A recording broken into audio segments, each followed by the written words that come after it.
N'oublie pas de t'abonner à la chaîne YouTube Togovi News. Canal K.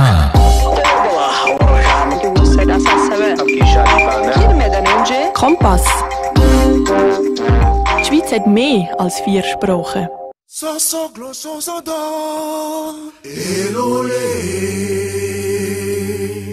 Fenêtre sur l'Afrique avec Sylvain Amos, Sena Apeto, Rodrigue Aego et d'autres collaborateurs, Sika Naomi, Josué Maouli, Esteban Gagno, Sedi Amivi, Senam Kodjo et Selam Iao. Fenêtre sur l'Afrique, c'est la voix des sans-voix, la voix des opprimés.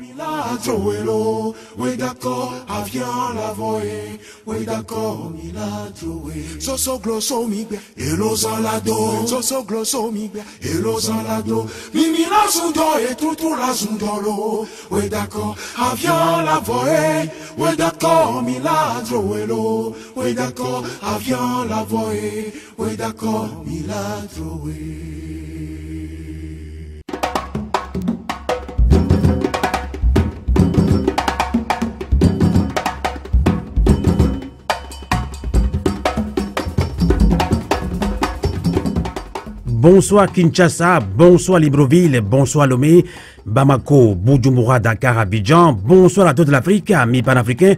Bienvenue dans l'émission Fenêtre sur l'Afrique sur Radio Canal K sur Salmanique, émission en synchronisation sur Radio Avoleté, la voix de la résistance du peuple togolais et Radio TV Ngeta. Et bien ce soir, direction la République démocratique du Congo et pour aborder les questions de la victoire provisoire de Félix Tshisekedi contestée par l'ensemble de l'opposition congolaise, nous ferons un tour au Gabon pour parler du coup d'État manqué. Nous allons terminer par le Togo où la crise politique est loin de trouver une solution même après les dernières élections législatives. Nos invités sont pour la plupart de la diaspora africaine, dont des Congolais, et justement un activiste togolais qui va réagir depuis Lomé. Si tout va bien, nous allons également accueillir depuis la région parisienne un Gabonais. Mais amis auditeurs, avant de les accueillir, nous vous proposons un billet sur la victoire provisoire de Félix Tshisekedi en République démocratique du Congo. Merci de nous être fidèles.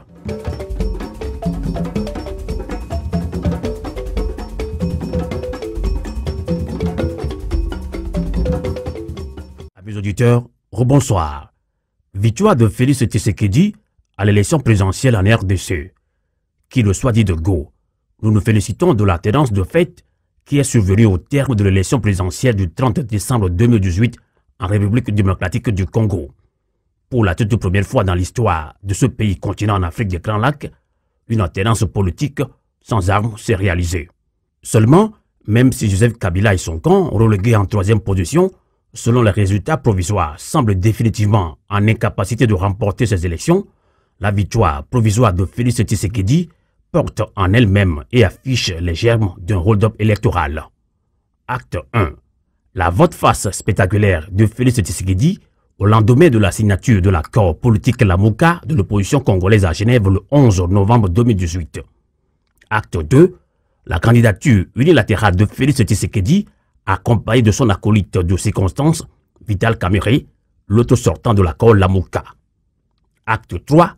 La non-remise en cause de la machine à voter par Félix Tshisekedi et son camp alors que l'opposition congolaise dans son ensemble rejetait son utilisation. Acte 4. Tractation bilatérale exclusive, désormais avérée avec le camp Kabila, sans égard à ses désormais ex-compagnons de l'opposition. Acte 5. Des résultats proclamés dans des circonstances troubles et incompréhensibles. À 3 heures du matin, et après un long moment d'égrenage des résultats des provinciales qui devaient intervenir en principe au terme de la proclamation des résultats présidentiels. Acte 6. Félix Tshisekedi crie victoire et dans la foulée décerne le statut de partenaire de l'alternance démocratique à Joseph Kabila et semble l'absoudre de tout à l'avenir. Eh bien, à mes auditeurs panafricains, sentant la machination venir, nous alertons déjà dans notre éditorial du 17 novembre 2018 intitulé « Les fils de papa, cette haute entrave à la marche panafricaine vers la liberté, et nous disions que Félix Tshisekedi pense détenir au même titre que Joseph Kabila le titre foncier du Congo. À l'endroit de ses pairs de l'opposition, tout aussi respectables et méritants que lui, il n'a que mépris ou dédain. Voilà le prototype même du fils du papa dans le camp des oppositions. Résultat, Félix Tshisekedi succède à Joseph Kabila sur le dos des Congolais et marchant sur les verts résultats connus de tous et surtout recueillis et détenus par les observateurs, en l'occurrence ceux de la Sanko. La communauté internationale semble prise de court par la nouvelle alliance Tshisekedi-Kabila. Réalité ou hypocrisie? La Sanko, forte des retours de ses 40 000 observateurs, détiendrait les verts résultats, mais par prudence juridique et judiciaire, hésiterait à sortir le nom du vainqueur. La paix et la légitime aspiration des Congolais à la démocratie par le biais d'une alternance non tronquée ne valent-elles pas plus ou ne l'emportent-elles pas sur tous éventuels soucis judiciaires de la Sanko? Le peuple congolais réclame la vérité des urnes et veut le respect de sa volonté. Que la Sanko et toute autre instance et personnalité détentrice des résultats rendent justice au peuple congolais.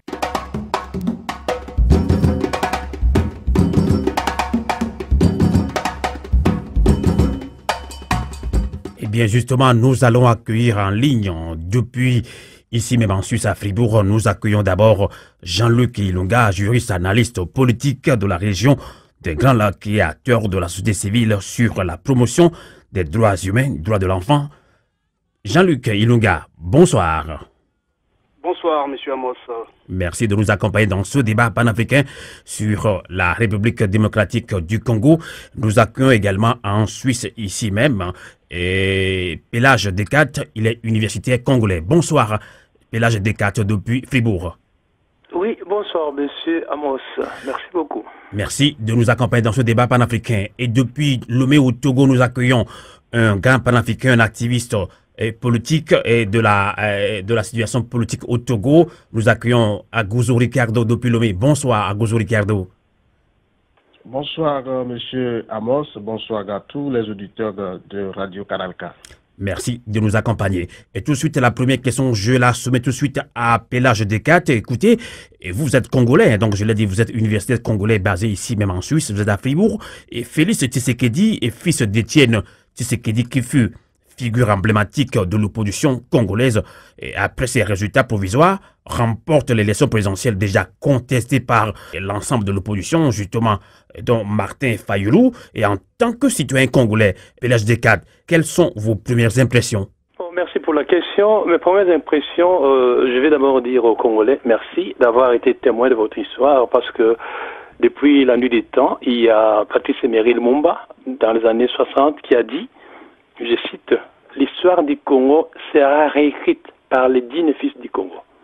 Donc, du moment qu'on a vu depuis 17 ans, 18 ans, que les gens du régime sortant ont tout fait pour rester et que les Congolais ont tenu pour que le processus de démocratisation débuté depuis le 23 avril, le 23 avril 1997 par le défunt Mobutu, c'est ce processus qui continue. Donc pour nous, ce n'est pas une surprise que ce processus continue, mais je pense que cette élection qu'on appelle parodie d'élection, ne surprend personne, parce que vous avez vu que c'est depuis 2 ans que les Congolais voulaient aller aux élections. Donc le mandat de Kabila sortant a pris fin depuis le 19 décembre 2016. Nous sommes allés aux élections le 30 décembre 2018, alors que ces élections étaient prévues pour le 23 décembre 2018. Vous comprenez? Donc, tous ces empêchements montrent que le peuple congolais tient mordicus à aller au bout de ces processus. Mais l'élection de Félix Antoine Tshisekedi ne veut pas dire que le processus vient de prendre fin. Non. D'accord. Donc, voilà un peu. D'accord. Jean-Luc Ilunga, vous êtes juriste analyste politique de la région des Grands Lacs et acteur de la société civile sur la promotion des droits humains, droits de l'enfant. Quelle est votre première impression par rapport à cette élection présidentielle en RDC dans votre pays? Et il y a déjà toute une polémique autour de cette élection, victoire de Félix Tshisekedi. Oui, merci pour la parole, M. Amos. Tout d'abord, je voudrais juste apporter vite un correctif à l'autre panéliste. sur la date qu'il a évoquée de la démocratisation. Donc, le processus a commencé le 24 avril 1990. C'est pas 1997, comme il a dit. D'accord. Merci. Merci. Alors, juste par rapport à ces élections, mon impression et mon analyse sont toutes simples. C'est que cette élection traduit la volonté qu'avait le peuple congolais de se débarrasser de ce régime qui est en place. Donc, malgré toutes les embûches, malgré tous les reports, malgré toutes les tracasseries qu'ont pu déceler tous les analystes, nous sommes arrivés à la conclusion que le peuple congolais voulait cette date fatidique, qu'elle arrive tôt ou tard, pour enfin démontrer aux yeux du monde entier et à l'opinion nationale comme internationale que le peuple congolais voulait tourner la page du pouvoir qui est en place. Donc ça, c'est juste cette impression que j'ai qui ravive quand même mon sentiment, celui d'un nationaliste qui pense que si on laisse à ce peuple toute sa liberté de s'exprimer, ce peuple peut montrer de quoi il est capable, sa volonté d'aller de l'avant, sa volonté d'avoir des institutions qui lui sont représentatives. Mais pour l'instant, selon tout ce qu'on a pu observer, ces élections ont été plus une parodie que... Alors, donc, on dirait plutôt... C'était des élections avec une volonté de mal les organiser. D'accord. Donc, pour vous, Jean-Luc Ilunga, donc vous êtes satisfait quand même de cette alternance politique à la tête de l'État en RDC alors? Écoutez, c'est comme on dit dans l'expression, c'est un verre à moitié vide ou à moitié plein. Ça dépend dans quelle position vous vous retrouvez. Donc, pour moi, c'est mi-figue, mi-raisin. Donc, l'alternance n'est pas encore aboutie. D'accord. Encore abouti. Il y a juste changement d'une personne à la tête de l'État par une autre. D'accord. On retrouve tout de suite Agosou Ricardo depuis Lomé au Togo. Agosou Ricardo est président du flambeau du peuple, c'est un mouvement citoyen. Et dans beaucoup de pays africains, on parle d'alternance, même au Togo, et les Togolais ont soif d'alternance, mais au Congo, on parle également de cette alternance de fils à papa. Quelle est votre première impression, Agosou Ricardo, en tant que panafricain? Merci beaucoup, Amos, pour la question. Je pense que les Congolais et Congolaises se sont exprimés le 30 décembre 2018 et aujourd'hui, c'est la lumière qu'ils ont vue au bout du tunnel. Et donc, on a M. Félix Tshisekedi devenu président de la République démocratique du Congo. Et donc, nous pourrons dire que c'est un travail qui a été mené avec constance. Alors moi, je dirais que c'est un résultat historique sur le plan de l'alternance. Quel que soit ce que les gens auront à dire, la République démocratique du Congo avait soif de l'alternance. Et donc, aujourd'hui, le peuple peut se réjouir d'avoir eu une alternance. Maintenant, lorsqu'on veut aller au fond, on dira que c'est peut-être la première fois en Afrique de voir un pouvoir organiser les élections avec toute sa CENI et voir le candidat du pouvoir en troisième position. Ce qui démontre que le peuple avait pris une résolution d'en finir avec le régime en place. Tout à fait. Donc, pour vous, cette alternance est à saluer, donc, Agosou Ricardo. Pour le moment, il faut dire que l'alternance est à saluer. Je pense que c'est le moindre mal. D'accord. Et donc, en Afrique, aujourd'hui, nous savons que les peuples sont sous les dictatures. Et donc, la seule chose qu'aujourd'hui les peuples africains désirent, c'est de se libérer du joug des dictateurs. Et c'est ce que la RD Congo vient de voir. D'accord, on va voir la réaction de Pélage Descartes rapidement. Et je le disais, vous êtes universitaire congolais basé à Fribourg en Suisse. Et les Congolais l'ont cherché pendant des années et cette alternance au sommet de l'État est enfin arrivée. Étienne Tshisekedi élu, et Félix Tshisekedi élu président en RDC, mais il semblerait que cette victoire n'est pas partagée par la majorité des Congolais, vu de nombreuses irrégularités constatées lors du processus électoral. Et alors, quelle est votre lecture de la situation, Pélage Descartes? Voilà, encore une fois, merci pour la question. Ce qui est vrai qu'on part du principe que nulle part au monde où un président élu doit satisfaire tout le monde.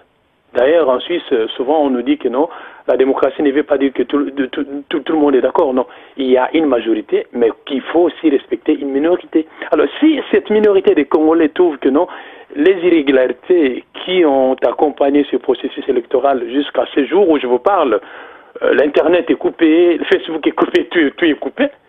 Est-ce que il n'y a pas quelque chose qui s'est concocté derrière cette coupure? Tout à fait. Donc, aux Congolais ou aux auditeurs, auditrices africains de juger d'eux-mêmes. Alors, pour l'heure, la CENI publie les résultats provisoires.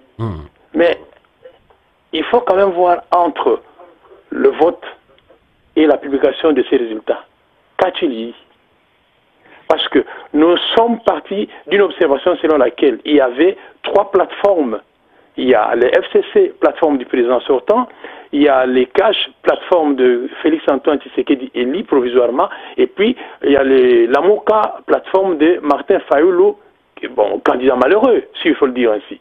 Or, il y a environ 2 millions de Congolais dans ceux de Beni et Butembo et puis une autre agglomération dans le Bandundu qui sont exclus de ces élections. Je me demande, peut-être nous arriverons, je me demande comment va-t-on continuer ou boucler ces processus lorsqu'on sait que lorsqu'on doit respecter mordicus que élection, publication des résultats, prestation de serment, si Félix-Antoine Tshisekedi Tshilombo prête son serment dans 10 jours, et ceux qui ne l'ont pas élu, l'accepteront-ils en tant que président de la République?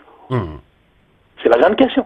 En tout cas, le panafricain togolais depuis le mai à Gozo Ricardo l'a dit, hein, c'est le moindre mal quand même, cette alternance au sommet de l'État. Non, quel moindre mal?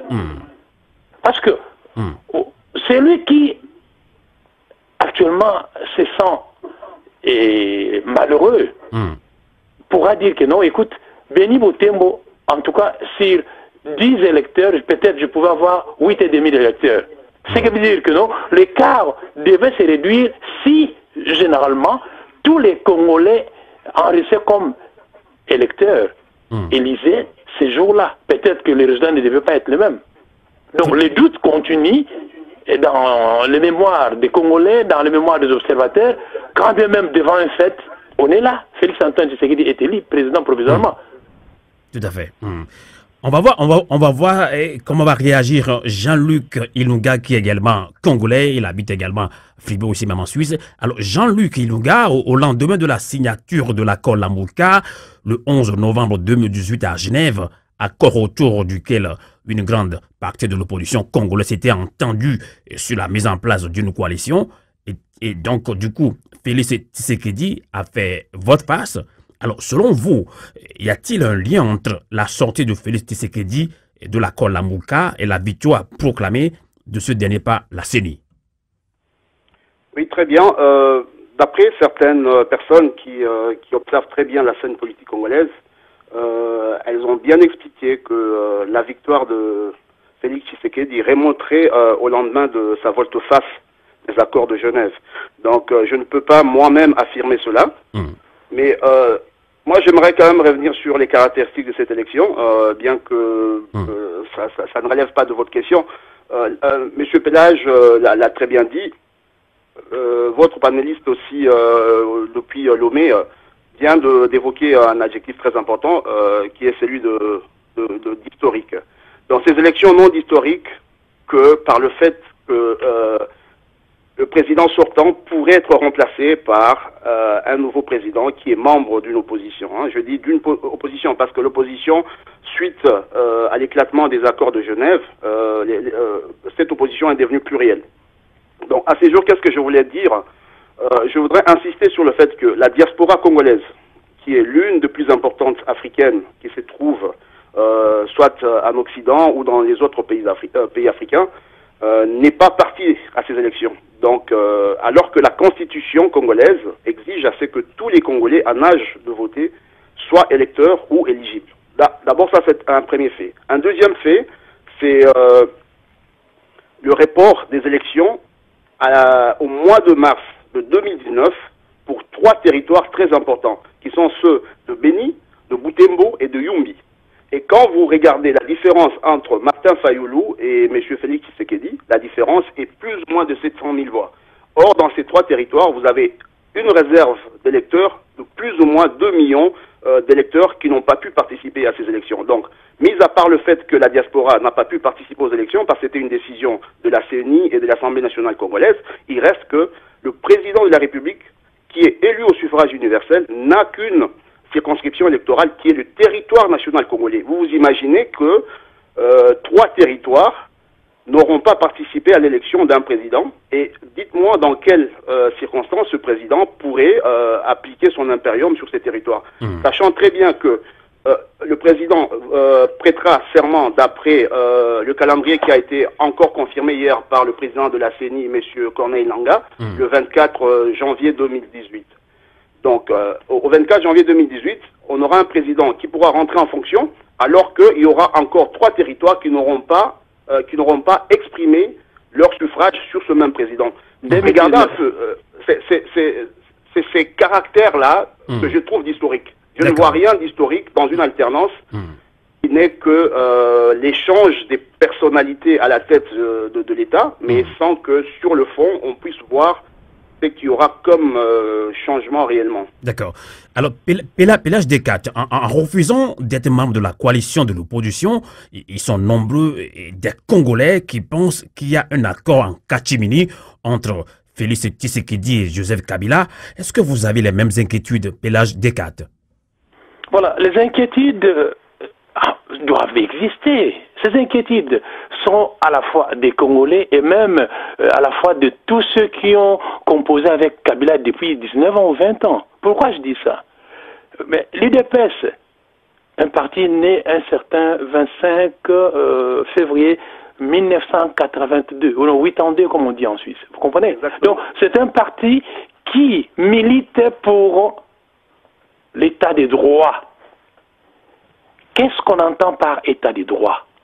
Et qui sont ceux habilités d'être citoyens d'un état des droits? Nous sommes au temps moderne. Donc, lorsque nous voyons toutes ces menaces, lorsque nous voyons toutes ces révolutions, les pertes en vies humaines, les pertes matérielles, pour que Kabila arrive à céder. D'ailleurs, jusque-là, je ne pense pas que Kabila ait cédé.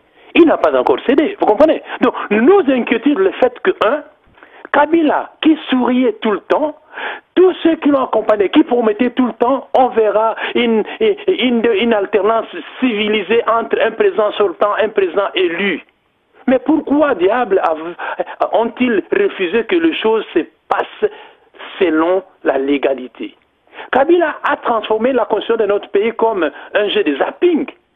Kabila choisissait les articles qui le rendaient fort, mais les articles selon que le Congolais en tant que peuple devait jouir, ces articles, Kabila les bafouait au pied, vous comprenez? Donc nos inquiétudes continueront à exister tant que l'impunité sera comme un menu du jour chez les Kabilistes et tous ceux qui viennent au pouvoir bientôt. D'accord. On va voir la réaction du panafricain Agozo Ricardo, et qui est le président du mouvement citoyen Flambeau du Peuple. Il est en ligne en direct depuis Lomé. Agozo Ricardo, pour des Congolais avec qui vous débattez. Donc, Kabila n'a pas encore quitté le pouvoir. Quelle est votre impression? Je suis parfaitement d'accord avec mon premier co-débattier qui est en RDC et qui a rejeté mon expression le moindre mal, parce que ils vivent plus leur réalité que nous, qu'ils ont de très loin l'actualité politique. Mais ce que je voudrais dire, et je suis parfaitement d'accord, parce que aujourd'hui, ces résultats que nous avons, et si nous voulons les comparer par rapport aux résultats des provinciales et législatives, il y a une contradiction. Parce qu'aujourd'hui, on ne peut pas comprendre comment un peuple puisse décider de se débarrasser d'un régime et aller voter pour les législatives et le pouvoir en place. Donc déjà, il y a une cacophonie là-bas. Je suis parfaitement d'accord. Maintenant, et ce que moi je veux relever, c'est que la situation de RD Congo a plusieurs enjeux. Lorsque nous prenons les enjeux économiques, il faut reconnaître qu'il y a des puissances qui tournent autour de ce pays et chacun cherche son intérêt. On ne peut pas manquer la France, les États-Unis d'Amérique, la Chine et la Belgique et tout ça là. Donc la RD Congo a une situation économique que les puissances cherchent nécessairement peut-être pas des intérêts déstabilisés ou prendre peut-être profit. Mais aujourd'hui, le peuple congolais, quand je dis c'est le moindre mal, c'est de choisir entre le candidat de l'opposition et le candidat au pouvoir.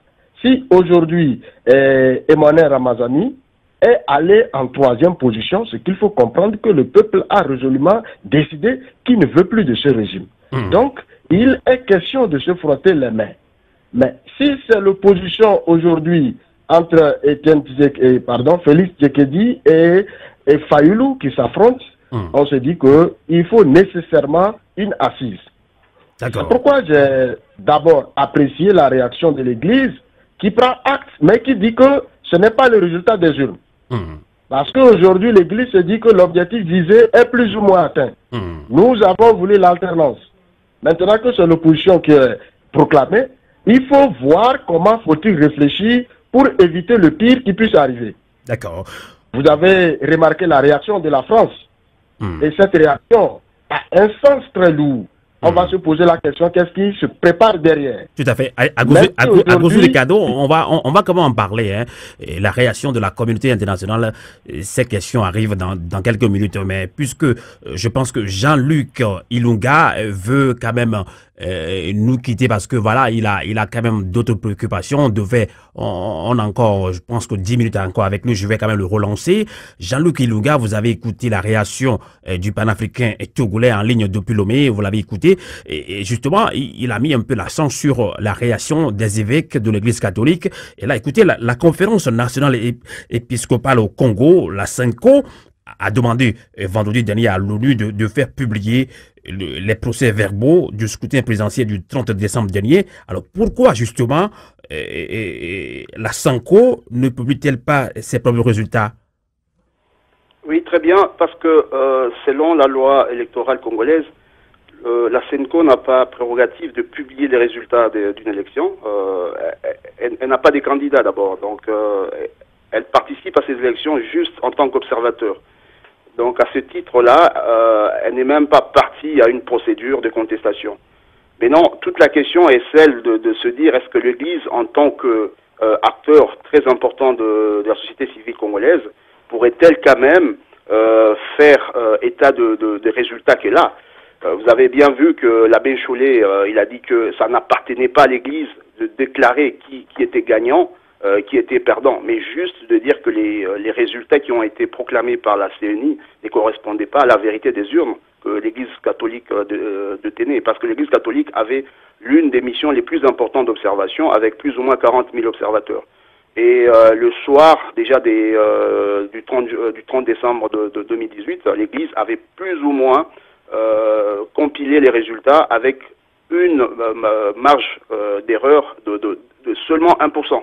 Et les résultats des compilations de l'Église ne correspondent pas du tout à ceux publiés par la CENI. Mais maintenant, la question qui se pose, est-ce que l'Église pourra, juste question d'honnêteté ou question de transparence, dire qui a été réellement élu, et ensuite de ça, donner les résultats des compilations, donc des procès-verbaux compilés par l'Église. Ça, c'est toute la question. Mais à mon avis, je pense que cette démarche va aboutir négativement. Pourquoi? Parce que n'ayant pas qualité de partie dans toute contestation par voie juridictionnelle, l'Église ne pourra pas même être appelée en tant que témoin. Donc de ce fait, Martin Fayoulou ne pourra pas se prévaloir de cet argument devant la Cour constitutionnelle qui, à mon avis, va rejeter cette réclamation. Tout à fait. Jean-Luc Ilunga, avant de relancer Pélage Descartes, je ne sais pas si vous avez encore une dizaine de minutes avec nous. Vous êtes encore... Oui, tout à fait. D'accord. Tout à fait, oui. D'accord. Je peux vous garantir, je suis encore là pour une dizaine de minutes. D'accord. Alors, Pélage Descartes, la CENCO a déployé près de 40 000 observateurs pour superviser cette élection présidentielle au Congo. Alors, cette dernière n'a pas publié ses résultats, mais a laissé entendre qu'il s'agirait de notre opposant, en l'occurrence Martin Fayoulou, qui a d'ailleurs demandé un recomptage des voix. Et comment vous voyez la suite de cette contestation après cette élection présidentielle en RDC dans votre pays? Ok, objection. La CENCO n'a pas donné le nom d'un gagnant. D'accord. La CENCO a dit seulement que non. les résultats qui sont publiés ne sortaient pas de la vérité des urnes. Tout à fait. Pourquoi la CENCO insiste sur ces chiffres? Donc, là où la CENI a publié 23 000 observateurs, la CENCO en a publié presque le double, vous comprenez? Et puis, en RDC, quand bien même que la République démocratique du Congo soit un État laïque, non confessionnel, mais le système éducatif en RDC, c'est entre les mains de l'Église catholique. Vous vous souvenez? Donc, sur 3 ou sur 5 Congolais cadres, l'Église catholique peut compter 3,5 des chrétiens catholiques dans toutes les institutions de la RDC.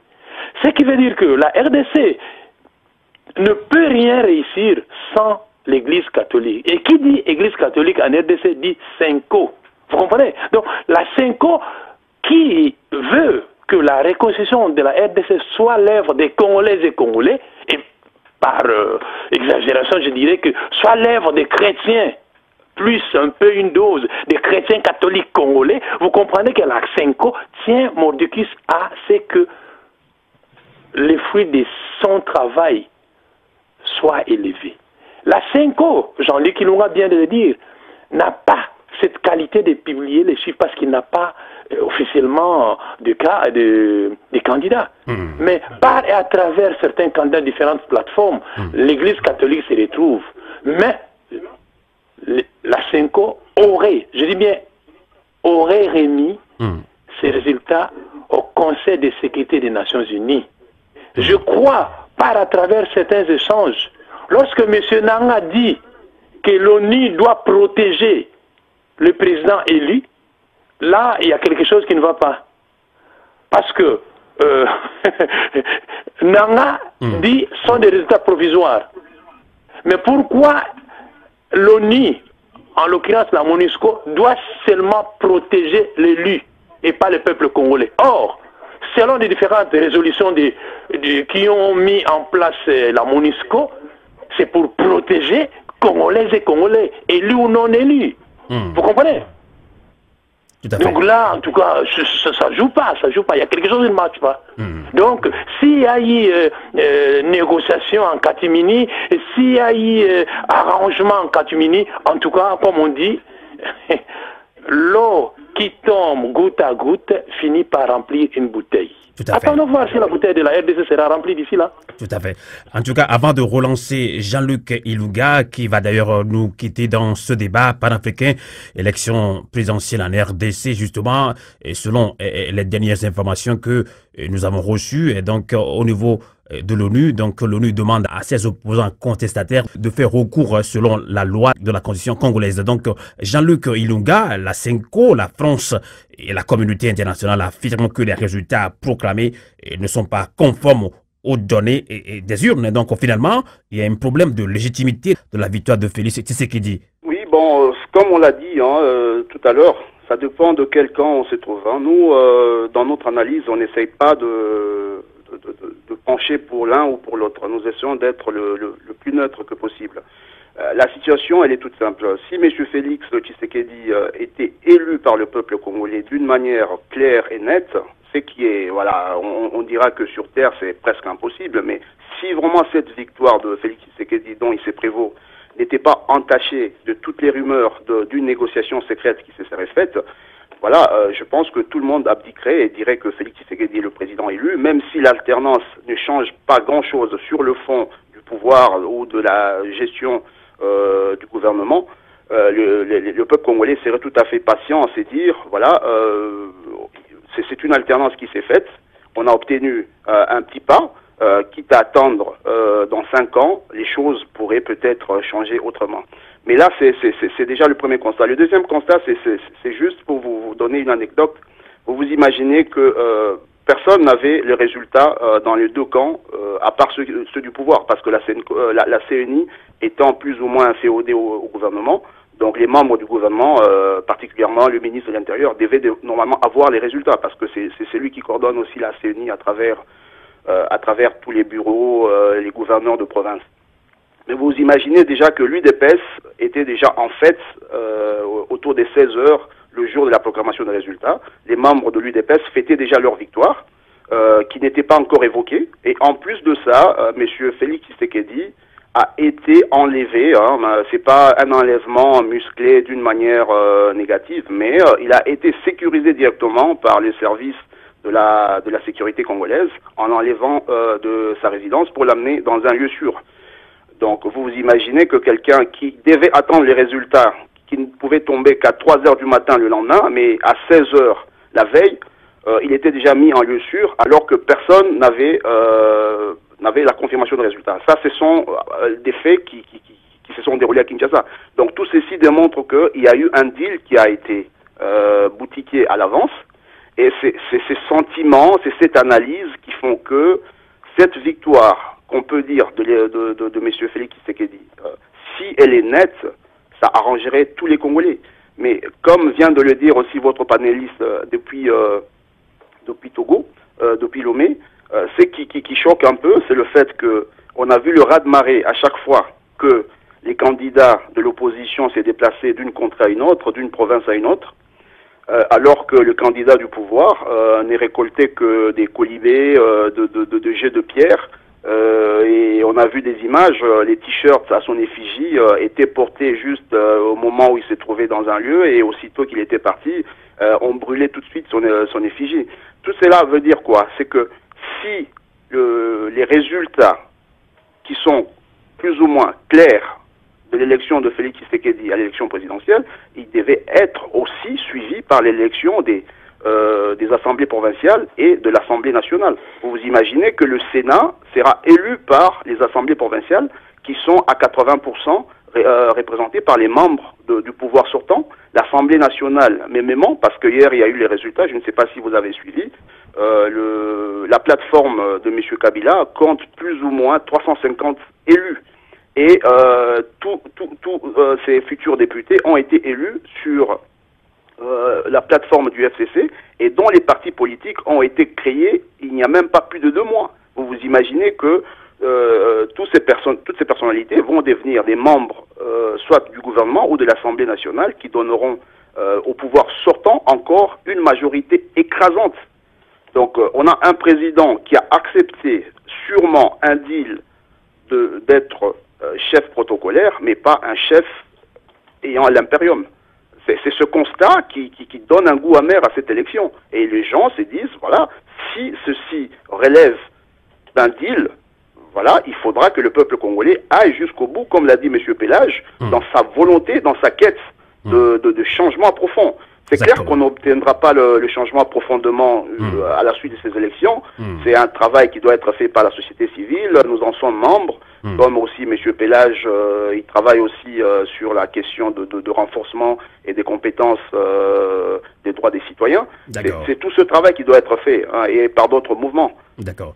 En tout cas, merci beaucoup Jean-Luc Ilunga. Donc, je rappelle que vous êtes juriste, analyste politique de la région des Grands Lacs et acteur de la société civile sur la promotion des droits humains et droits de l'enfant. Merci d'avoir participé à ce débat.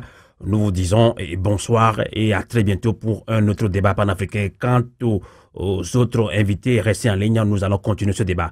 Jean-Luc Ilunga, bonsoir et bon week-end. Merci, un bon week-end, M. Amos. Tout de suite, nous retrouvons depuis Lomé Agozo Ricardo, je le disais, qui est le président du mouvement panafricain Flambeau du Peuple. Il est en ligne depuis Lomé, c'était un activiste togolais. Donc, Agozo Ricardo, vous avez suivi la réaction de Jean-Luc Ilunga. Donc, pour X raisons, Félix Tshisekedi accède au pouvoir, même si d'aucuns disent qu'il a fait un accord en catimine avec Joseph Kabila. Donc, on se poser la question, est-ce que Félix Tshisekedi arriverait-il à s'affranchir du poids du clan Kabila pour réellement gouverner?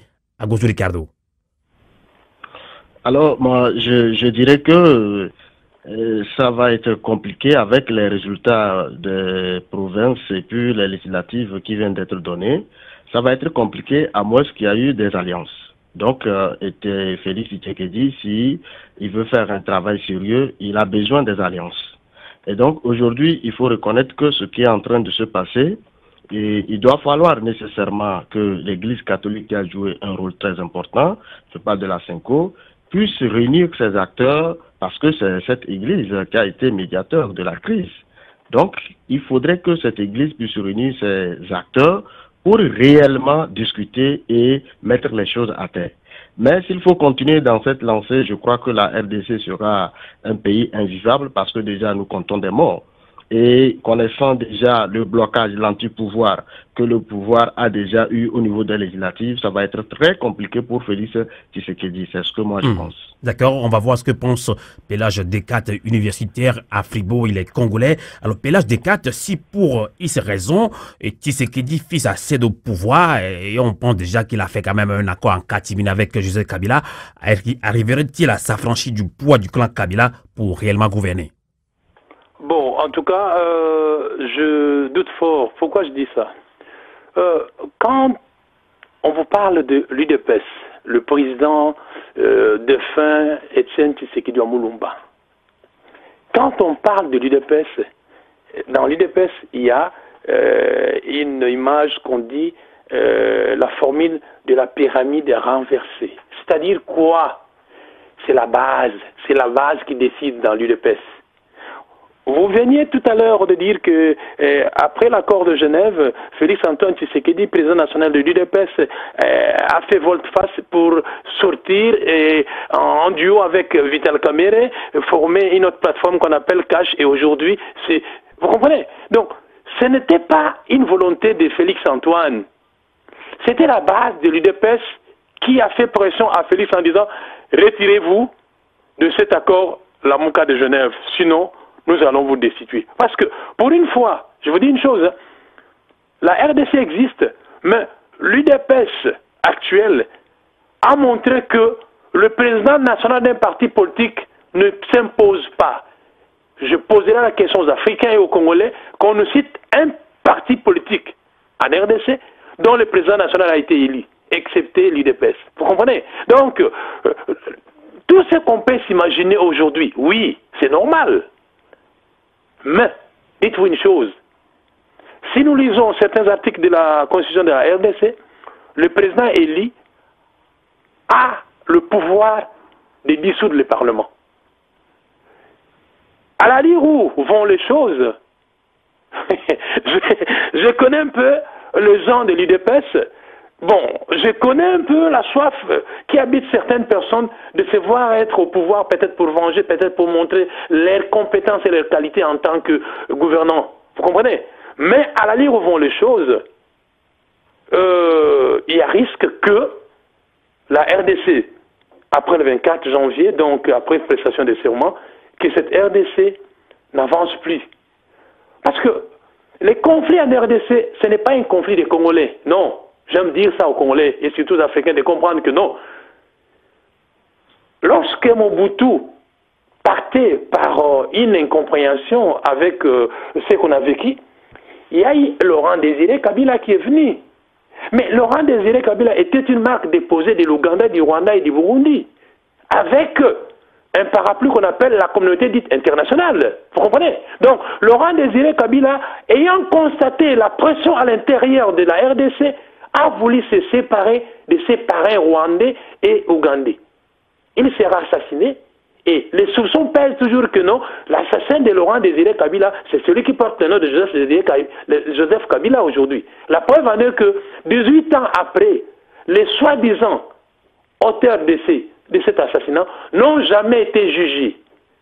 Écoutez, c'est entre nous Africains. Quel est cet Africain qui sait que mon papa est assassiné, que les bourreaux sont là et qui refusent que ces bourreaux soient jugés? Vous trouvez ça normal? C'est pas normal. Même à Lomé, on ne me dira pas non. Vous comprenez? Je continue encore. Deuxième chose. Donc, au Congo, nous avons constaté que, le Rwanda, c'est un pays, jadis, dans les années 1802, donc, juste après l'État indépendant du Congo, l'espace qu'on appelle aujourd'hui Grand Lac, c'était la République du Congo, du Rwanda, Urundi. Donc, République du Congo, du Rwanda, Urundi. Pas Burundi. Mais avec les indépendances, la RDC restera République démocratique du Congo avec son espace de 2 885 000 km². Le Rwanda restera une république, la République du Rwanda, le Burundi ainsi, comme on le vit aujourd'hui.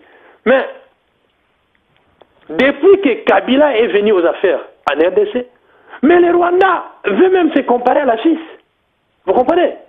Mais où était cette richesse du Rwanda depuis 1960 jusqu'en 1987 pour que les progrès économiques qu'on vante du Rwanda ne soient pas vus? Vous comprenez? Les Rwandais vous produisent du coltan. Or, la RDC produit 64% du coltan sur la planète Terre. Le coltan qui est vendu au Rwanda vient d'où? Les partenaires européens de la communauté économique et la communauté de la communauté de l'Union européenne achètent des produits venant du Rwanda. Mais ils sont des receleurs, ces gens. Je le dis bien. Lorsque les produits quittent l'Afrique, arrivent à Anvers, ces produits sont cachetés Rwanda. Mais je ne pense pas que Lomé qui ne produit pas, disons, du diamant, peut commercialiser un diamant mais une Lomé. Vous comprenez? Donc ça, j'insiste aux Africains, nous sommes au temps moderne. Lorsque nous, intellectuels africains, lorsque nous, citoyens africains, lorsque nous, cadres de demain de cette Afrique, nous continuons à voir et nous nous taisons, mais nous sommes complices. Les armes qui tuent les Africains, citez-moi un pays africain qui produit les armes, il y en a? Il n'y en a pas. Nos dirigeants que nous élisons, aussitôt élus, première visite en France, en Belgique, en Allemagne ou machin truc. Et il arrive là, quel est le premier contrat qu'il signe? Même pas un contrat pour des pharmacies. Même pas un contrat pour les imprimeries ou les stylos. Non. Le premier contrat, c'est pour les armes. Est-ce que l'Afrique a besoin d'armes pour vivre et faire l'agriculture? Vous comprenez? Donc, il faudrait au moins que les Africains sachent se poser des questions fondamentales. Mais pourquoi depuis 1960, ces mêmes gens, l'Europe qui nous assiste depuis, coopération bilatérale, coopération multilatérale, mais est-ce qu'il y a un pays francophone de l'Afrique qui est déjà développé depuis 1960 qu'on nous prône assistance technique, plan d'élargissement structurel, plan machin? Est-ce qu'il y a un pays?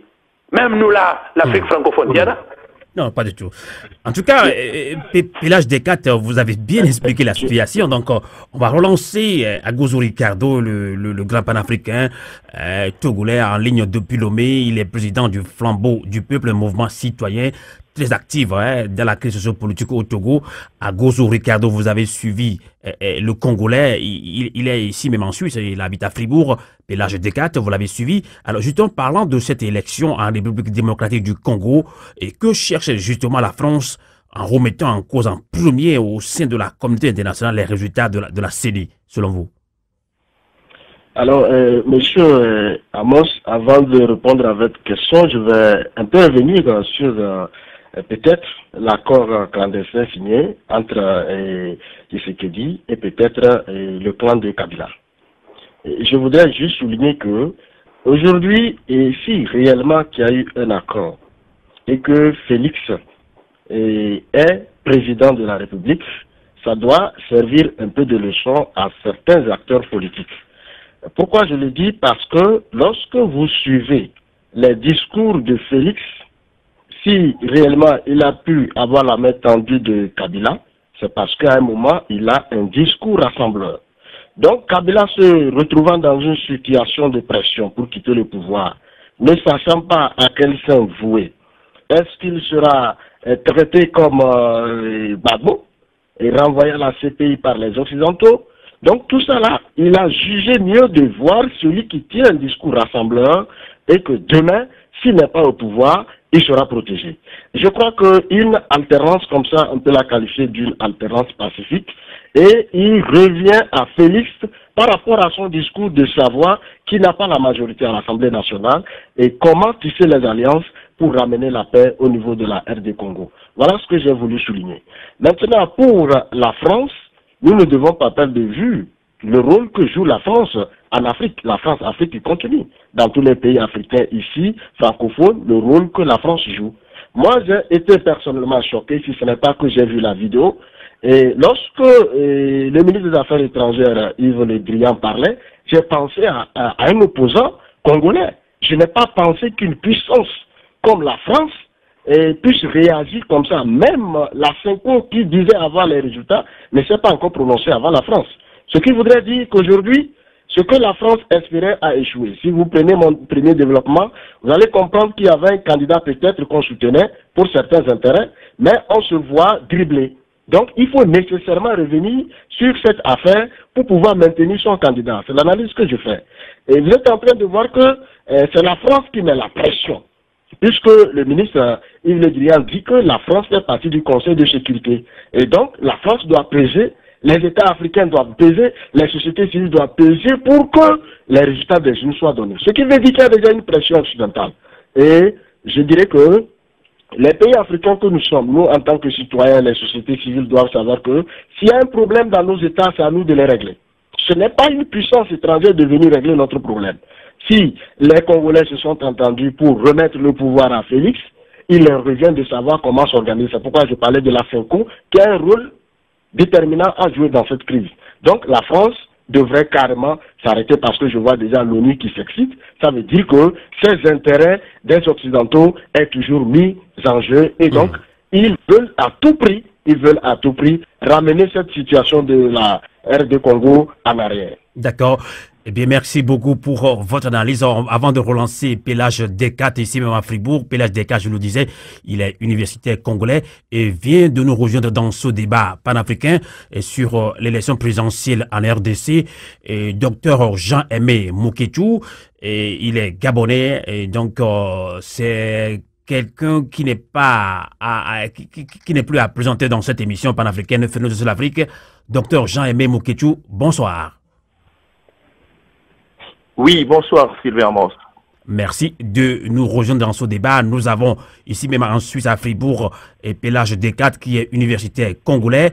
À Lomé au Togo, nous avons en ligne Agozo Ricardo. Il est président du mouvement citoyen Flambeau du Peuple. Et vous êtes panafricain, je l'ai dit, et vous suivez de près également cette élection en République démocratique du Congo. Et Félix Tshisekedi, fils d'Étienne Tshisekedi, qui fut figure emblématique de l'opposition congolaise d'après les résultats provisoires, remporte l'élection présidentielle déjà contestée par Martin Fayulu. Alors, docteur Jean-Aimé Moukétou, quelle observation faites-vous sur cette élection en République démocratique du Congo? Premièrement, je pense qu'il faudrait reconnaître que les Congolais sont allés aux élections présidentielles et que ces élections présidentielles se sont passées plus ou moins dans de bonnes conditions, puisque il me semble, sauf si vous avez des informations, moi je ne possède pas, il n'y a pas eu des morts, par exemple, suite à la proclamation de ces élections. Et deuxièmement... Mais il y a quand même des irrégularités par rapport aux résultats. Je reviens de toutes les façons. Je pense qu'il faut avoir une lecture froide par rapport à cette élection, par rapport aux résultats qui ont été proclamés.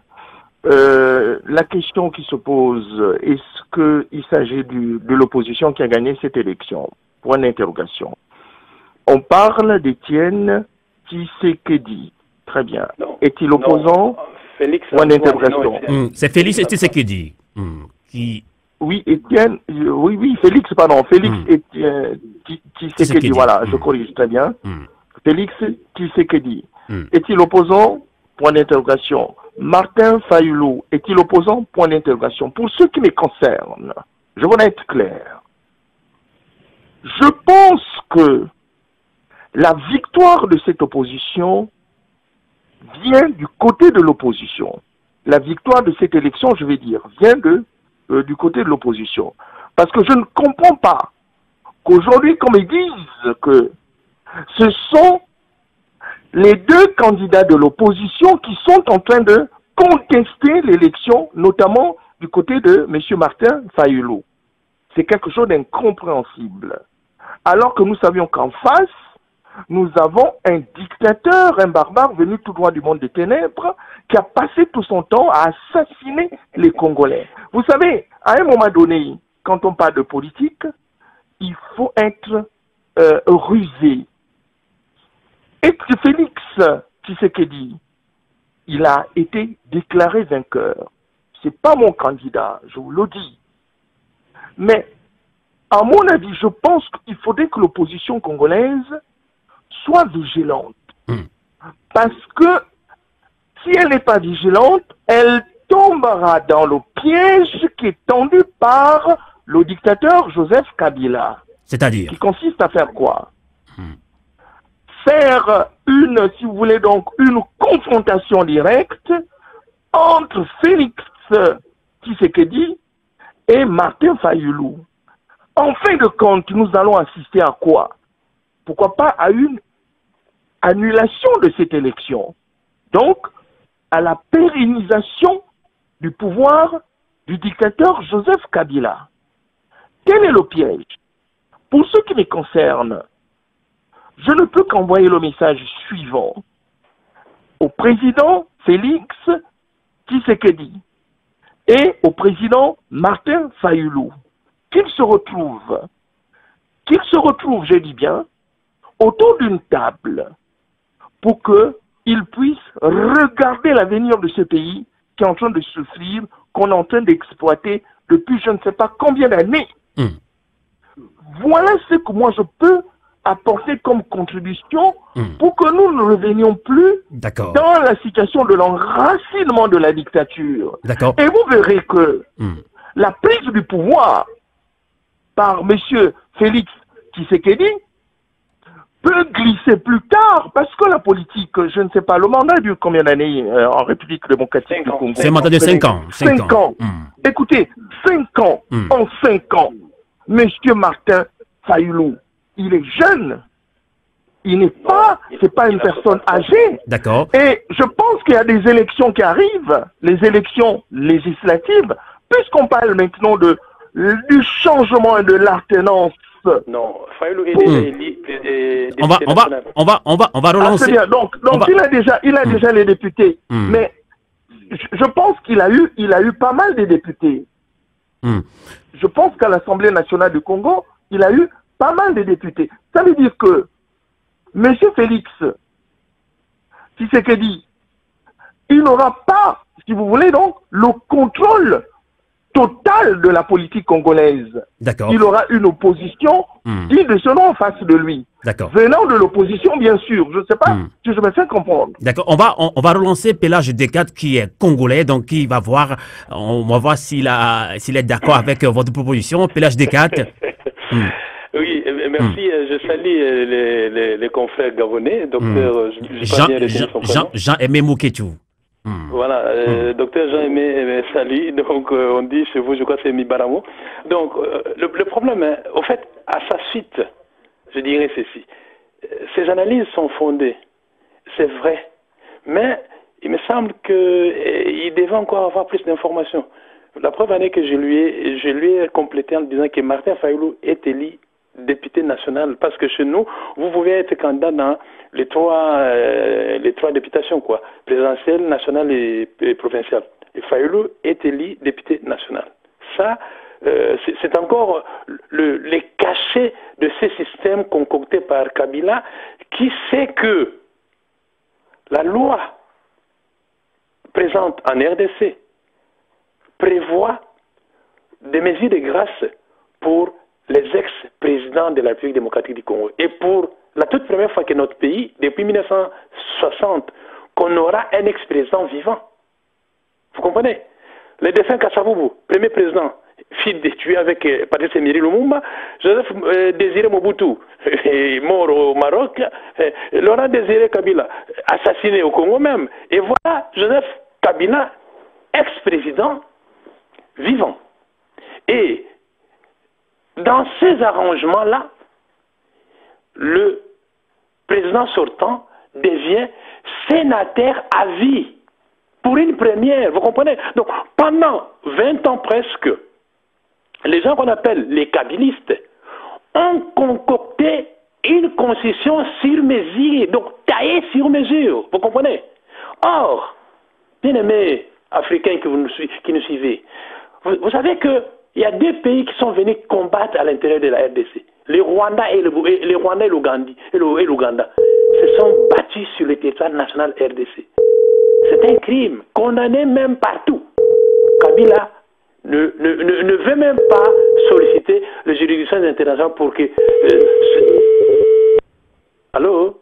Oui, allez-y, on vous reçoit. Oui, donc, oui, Kabila ne veut pas que ça soit jugé par des juridictions internationales. Deuxième chose, lorsque Dr Jean dit que non, nous aurons une Félix Antoine Tshisekedi aura une opposition en face. Je comprends, c'est une théorie, c'est un classique. À l'Assemblée nationale, dans une nouvelle démocratie, on doit avoir une opposition. Mais permettez que je vous dise que l'Assemblée nationale de la RDC a 500 députés. Et le parti de Kabila vient d'avoir 375 députés. L'opposition va faire quoi dans, dans cet océan? C'est un peu compliqué. Tout à fait. Alors, il faut aussi suivre donc, in fine, les premiers mots de Kabila, non, de Félix Antoine, aussitôt élu. Bon, ça c'est une drague politicienne. On lance les mots parce qu'on a réussi à éviter le bain de sang. Les Congolais en ont marre. Lorsqu'on crie 8 millions de morts, vous comprenez? Et les gens qui massacrent à Beni Butembo, mais vous avez suivi cette année, nous avions eu cette chance, prix Nobel de la paix, Dr Denis Mukwege. Bien aimé, quand je parle de ça, lorsque je me suis engagé dans ces combats, c'est parce que j'ai perdu amis, parents et confrères, même collègues des universités. Tous nos agresseurs viennent que du Rwanda, du Burundi et d'ailleurs. Est-ce que depuis qu'on a fait les élections, on parle encore des agressions à Butembo, Beni, non, on ne parle plus de ces gens. Quelque part, on s'est dit, le régime de Kinshasa planifiait ces massacres et crimes avec ses parrains. Donc les parrains qui ont amené l'AFDEL, donc Laurent Désiré Kabila et Joseph Kabila dans ces sacs qui assassinaient Mobutu. Et ça, nous en tant que panafricanistes, nous devons insister. Et c'est là même où nous dans notre combat, nous voulons que l'Union africaine soit amendée du début à la fin. Toutes les crises en Afrique échouent parce que l'Union africaine n'a pas de députés africains. Nous n'en avons pas. Quand il y a réunion de l'Union africaine, c'est toujours nos dictateurs ou nos élus présidents, entre guillemets, qui viennent négocier. Non. On n'a pas élu nos présidents africains pour qu'ils deviennent les parlementaires africains. Non, je ne pense pas. Tout à fait. On a compris votre réaction, Pélage Descartes. J'espère qu'après vos explications, Dr Jean-Aimé Moketu, le Gabonais, a bien compris le contour après cette élection démocratique, cette élection en République démocratique du Congo. Dr Jean-Aimé Moketu, vous réagissez. Allez-y, Dr Jean-Aimé Moketu. Vous savez, je voudrais d'abord saluer le compatriote africain qui s'exprime. Ce pays vit depuis plus d'un demi-siècle sous la dictature, presque l'absolutisme. Ce que nous devons comprendre en Afrique, c'est qu'il y a des pays qui ont connu des dictatures rudes. Je vous prends le cas de la Pologne. Avant l'arrivée de Lech Walesa, c'était une dictature dure. Moi, je pense que les Congolais doivent être, maintenant, je sais qu'ils sont intelligents, très intelligents. Voyez, ce peuple est très intelligent. Il faudrait que ce peuple soit vigilant, renforce son intelligence, en disant que il a l'occasion en ce moment de prendre le contrôle du pouvoir. J'étais en train de vérifier avant cette émission les pouvoirs du président de la République, donc le chef exécutif en République démocratique du Congo. Il a des pouvoirs pour diriger, si vous voulez donc, cette grande République. Et je voudrais ouvrir la parenthèse suivante. Quand vous nous voyez venir s'exprimer sur cette émission pour parler de la République démocratique du Congo, je pense que, en tant qu'enfant de cette sous-région, les problèmes que nous rencontrons dans cet espace sont liées au blocage que nous observons dans ce grand pays sur le plan économique. Parce que ce pays, le jour qu'il va se connecter sur la voie de l'industrialisation et de la démocratie, vous allez voir que il y aura des répercussions sur d'autres pays, à l'instar du Congo voisin, du Gabon, du Cameroun et les autres pays. Donc pour nous autres, nous pensons que les Congolais ont une bonne chance, chers amis, pour prendre le contrôle de votre pays qui est exploité sur le plan économique. Ça ne me fait pas plaisir de voir que le Rwanda, le petit Rwanda qui est à côté, en train de se développer avec vos richesses, en train d'exploiter vos richesses. À un moment donné, il ne faudrait pas que on soit figé seulement sur un homme politique. Monsieur Martin Fayulu est un homme d'État. Il a un avenir. Il prendra le pouvoir dans 5 ans. Il faut qu'il mette une stratégie de prise de pouvoir. D'accord. C'est ça un homme politique. Il faut qu'on soit vigilant sur ce qui se passe pour que la dictature ne revienne plus. Vous étiez en train de parler de la majorité, il me semble, en vous écoutant, absolue à l'Assemblée nationale. Mais écoutez, l'opposition sera présente. L'opposition à la présidence de la République, des leviers du pouvoir au niveau du pouvoir exécutif. Ça veut dire quoi? Ça veut dire que l'opposition a pris le contrôle du pouvoir aussi. A pris le contrôle. Il suffit que cette opposition soit stratège. Je dis bien, soit stratège. D'accord. On va aborder un petit peu les questions sur la réaction de la communauté internationale après cette élection en République démocratique du Congo, ce pays qui est quand même très important pour le continent africain. Alors Pélage Descartes, il y a la CENCO, la France et la communauté internationale qui affirment que les résultats provisoires proclamés ne sont pas conformes aux données des urnes.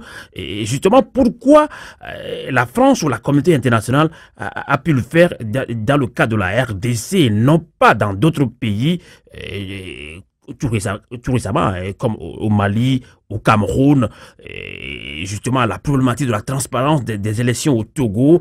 Est-ce que c'est la diplomatie à géométrie variable selon vous? Voilà, une bonne question. Laissez-moi vous dire une chose.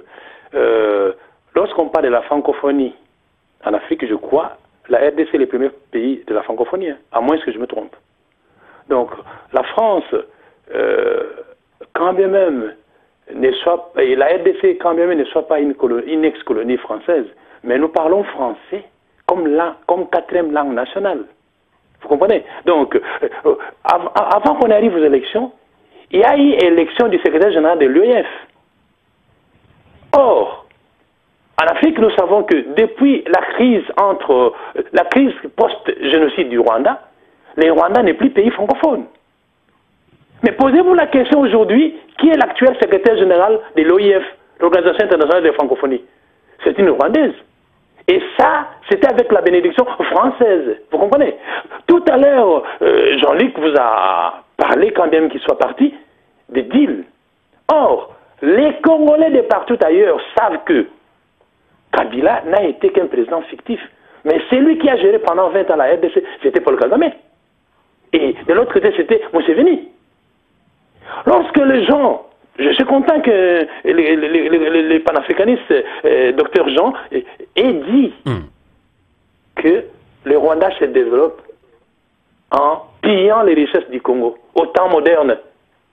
Un pays qui enseigne éthique et morale s'est développé sur le butin du vol. Et vous voulez apprendre ça aux enfants? Nous, Africains, c'est ça la culture que nos anciens, Amadou Ampateba, tous ces anciens-là, les Patrice Neri Lumumba, nous ont appris de piller le voisin pour s'enrichir et développer. C'est ce que nous voulons apprendre. C'est ce que nous voulons laisser comme héritage. Non, je ne suis pas né noir pour cautionner le mal, le vol et l'incivisme. Donc, je reviens sur le fait que, lorsqu'un pays X, voisin naturel, s'enrichit, se développe sur les violations des femmes congolaises, non, il aurait fallu que les conseils de sécurité condamnent ça. Le silence de nos partenaires, qu'ils soient africains ou ailleurs, ce silence-là, c'est une complicité. Donc, si la Cinco dit que les résultats tels publiés par la CENI ne sont pas conformes à la vérité des urnes, mais c'est parce que je vous ai dit que la Cinco a aligné 40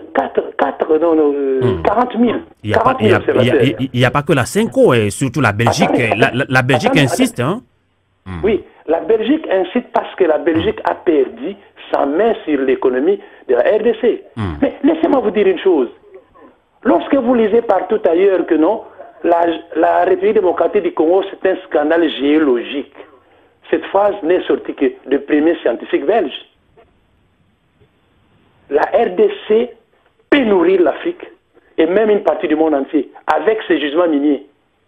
Mais lorsque la Belgique voit le marchandise venant de l'Afrique pillé au Congo, transite le Rwanda et sont accostés à Anvers, la Belgique c'était.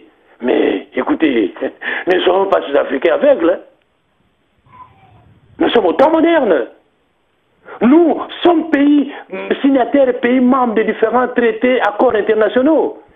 Citez-moi un accord ou traité international qui accepte qu'un pays soit pillé pour que le pilleur se développe. Il y a un accord pareil? Je doute fort. Vous comprenez? Je vais bien encore finir par là, peut-être. C'est vrai que les conseils de panafricanistes sur ce que pouvait faire Martin Fayulu et sa coalition de la Mouka sont les bienvenus, ces conseils-là. Mais le problème n'est pas celui de Martin Fayulu. Le problème du Congo aujourd'hui, c'est un problème d'éthique et de moralité. L'Église catholique nous enseigne le respect, le moral et l'éthique. L'Église catholique est l'institution qui a la majorité des institutions d'enseignement primaire, même secondaire et universitaire au Congo. Vous savez, je ne sais pas ailleurs, mais l'Église catholique de la RDC ne marche plus sur la logique du Vatican. Aujourd'hui, nous avons des prêtres médecins au Congo. Nous avons des religieuses médecins au Congo. Dans d'autres pays, je ne sais pas s'ils en ont. Donc, la RDC se développe selon la prière, les souhaits de nos ancêtres, dont Patrice Emery Lumumba, dont les Tomakanza, les Nzezalandu, les Kassavubu, même le Mobutu. Vous comprenez? L'Église catholique a ses droits, a ses devoirs d'accompagner ces voyages de la démocratisation vers sa garde d'arrivée qu'on ne sait pas quand. On a compris votre position, Pélage Descartes. On va relancer en ligne depuis Lomé, le grand panafricain également, Agozo Ricardo, je le disais. Il est président du mouvement citoyen Flambeau du peuple basé à Lomé au Togo. Agozo Ricardo est togolais. Donc, Agozo Ricardo, on voit que la Cinco, la France et la communauté internationale affirment que les résultats proclamés ne sont pas conformes aux normes des urnes.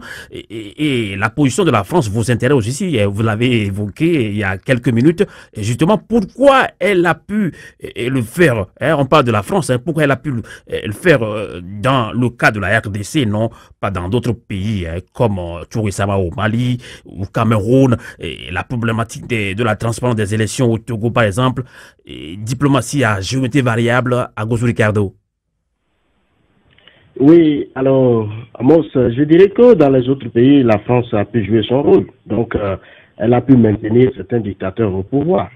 Au Cameroun, nous savons ce qui s'est passé avec Donc, aujourd'hui, au niveau de la RD Congo, c'est que les puissances ne se retrouvent plus, notamment la France. Puisque le peuple, je dis très bien, le peuple a pris son destin en main et puisque la France ne se retrouvait pas, il doit falloir aujourd'hui s'appuyer sur quelqu'un. Moi, je ne serais pas étonné de la revendication de Martin Fayulu, parce que c'est normal quand on se voit tricher de réagir, mais la réaction prompte de la France m'interroge. Ça me fait peur et je me dis qu'est-ce qui se cache derrière. Pour la Cinco, je me dis qu'elle était dans son rôle de voir le résultat, la vraie chose des urnes, c'est-à-dire pouvoir lutter contre les dictateurs qui veulent s'accrocher au pouvoir. Mais à partir du moment où la Cinco se retrouve devant deux opposants, il faudrait que la Cinco joue un rôle de responsabilité, un rôle de médiateur, un rôle d'apaisement. Il ne faudrait pas continuer par suivre ces puissances Parce qu'aujourd'hui, la France n'a que son intérêt. Elle est en train de viser quelque chose. Et si les Congolais ne prennent pas, ne font pas attention aujourd'hui, la France risque de jouer un rôle trouble. Et la dictature qui vient d'écarter va se réinstaller. C'est comme ça, moi, je suis en train de faire la lecture. Et donc, je demande aux Congolais de siffler l'arbitrage et de dire à la France, oui, nous savons que les élections sont déroulées dans des conditions qu'on ignore, mais nous voudrions que le processus qui est inscrit dans la Constitution soit enclenché. Il revient maintenant au Conseil constitutionnel de décider. Et donc, ce Conseil constitutionnel doit faire extrêmement attention pour ne pas être manipulé à la dernière minute. D'accord, Agozo Icado. Docteur Jean-Aimé Moukétou, vous avez suivi la réaction de la communauté internationale, l'ONU, tout de suite après cette élection et contestée donc en République démocratique du Congo. Quelle est votre lecture de la situation sur la réaction de la communauté internationale? Écoutez, je pense que la communauté internationale est divisée. Nous parlons de la France, mais nous oublions d'observer la puissance militaire qui a fait plier Kabila. Je vais parler de la puissance militaire états-unienne. La présence des militaires de ce pays, c'est-à-dire des États-Unis au Gabon, prêts à intervenir au Congo, ont joué un rôle déterminant dans ce qui se passe au Congo. Deuxièmement, nous oublions de parler de la Belgique. La Belgique a été claire, c'est l'ancienne puissance coloniale de ce pays, ce grand pays, la République démocratique du Congo, a été très clair même en disant que il faut que le changement et l'alternance interviennent et que les résultats soient proclamés. Et quand on écoutait la réaction de la diplomatie congolaise, c'était pas une diplomatie qui faisait le lit de M. Joseph Kabila. C'était le contraire. Maintenant, pour ce qui concerne la France,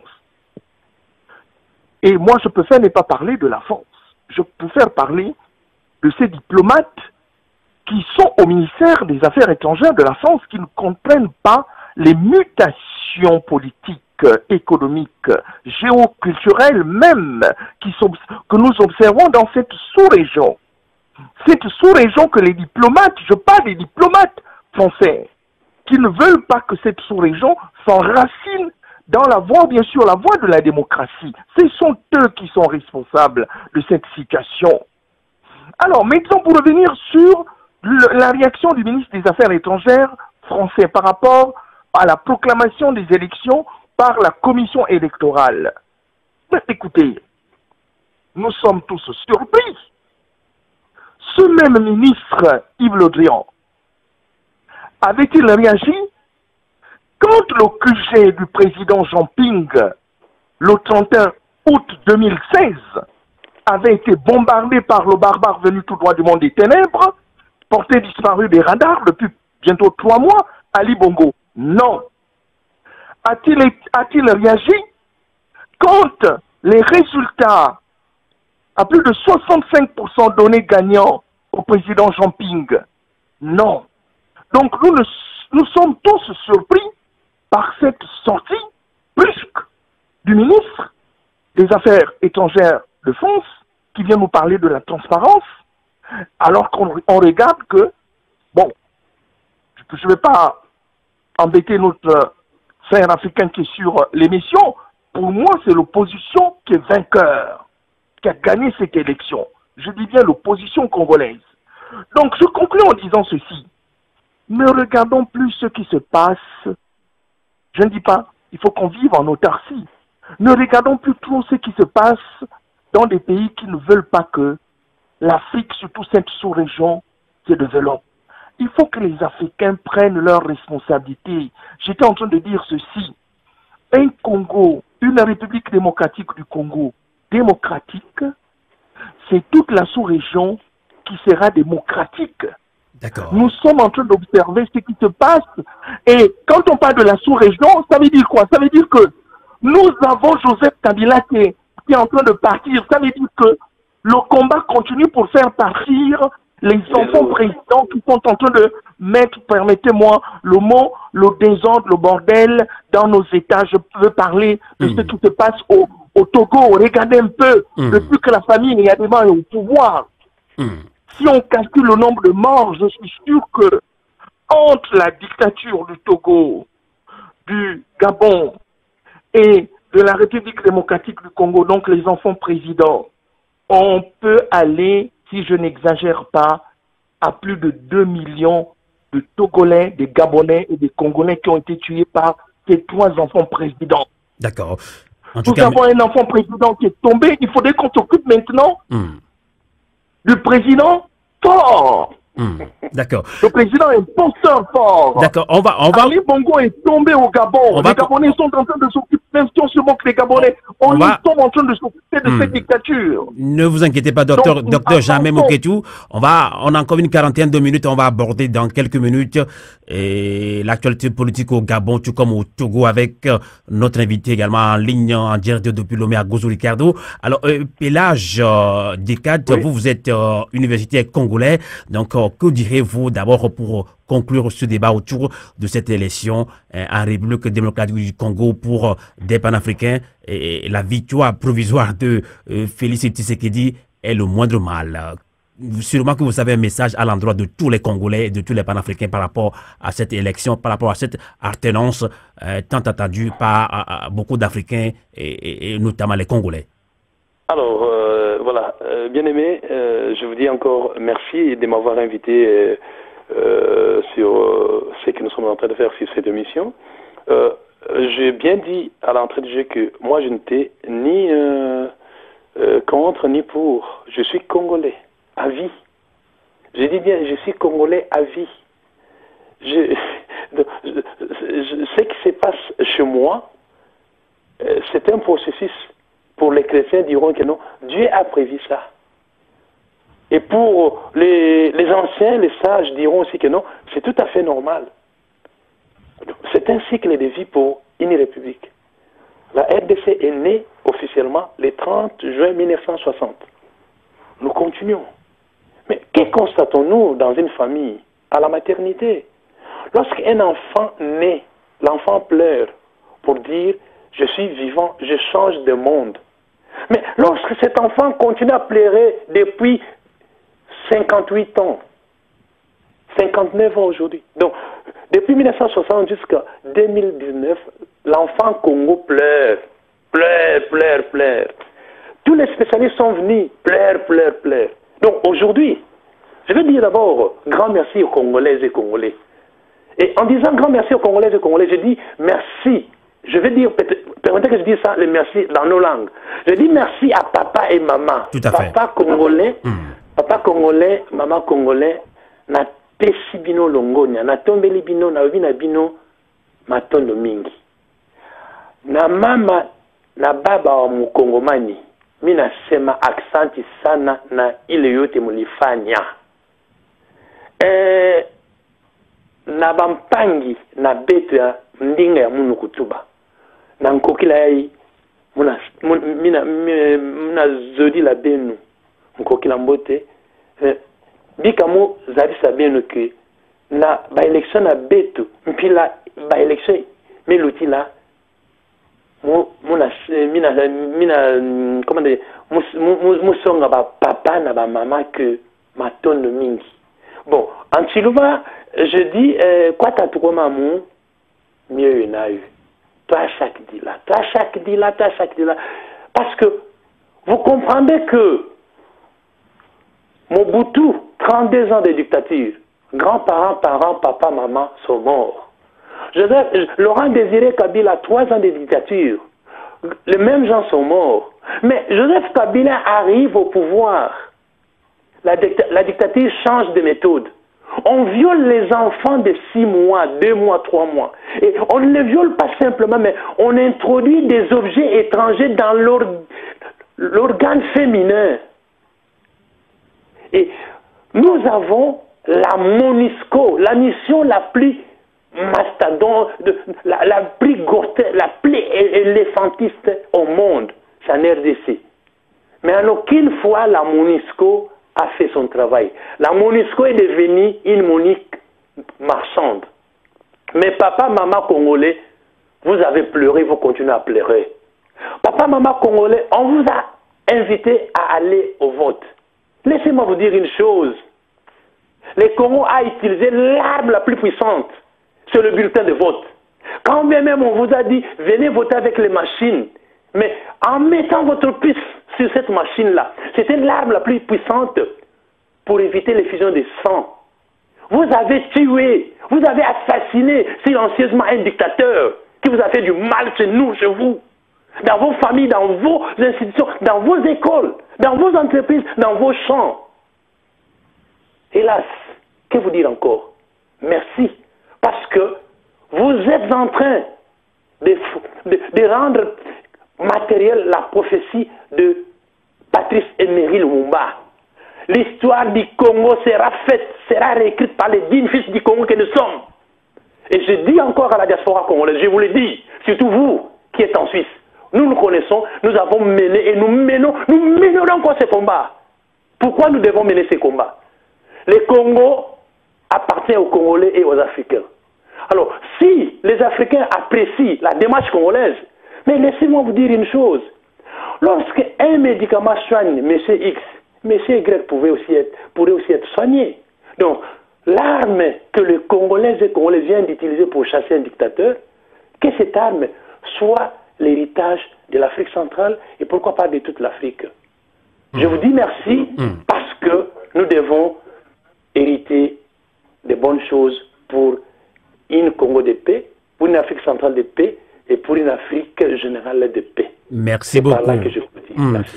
En tout cas, merci beaucoup, Pélage Descartes. Je rappelle que vous êtes universitaire congolais basé ici même en Suisse à Fribourg. Je vous prie de rester toujours avec nous pour une vingtaine de minutes. Nous allons aborder dans quelques minutes l'actualité politique au Gabon, tout comme au Togo avec nos deux invités. Donc, vous avez essayé de parler un petit peu le lingala. C'est très bien. Nous sommes une émission panafricaine. Et moi, en tant que Togolais, j'anime de temps en temps des émissions en Milan, une des langues locales du Togo. En tout cas, restez avec nous. Nous marquons une pause d'une minute et on revient dans ce débat.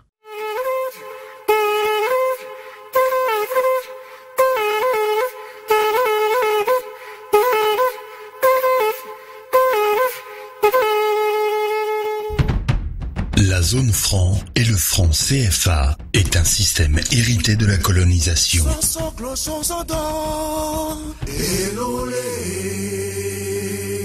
Le franc CFA freine le développement de l'Afrique. Il est aussi un outil de contrôle politique et économique sur les pays africains de la zone franc.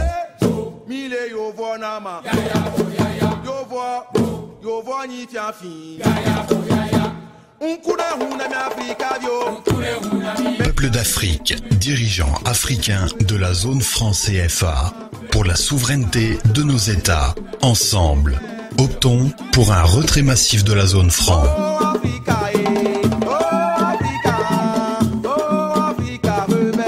Ensemble et solidaires, nous y parviendrons.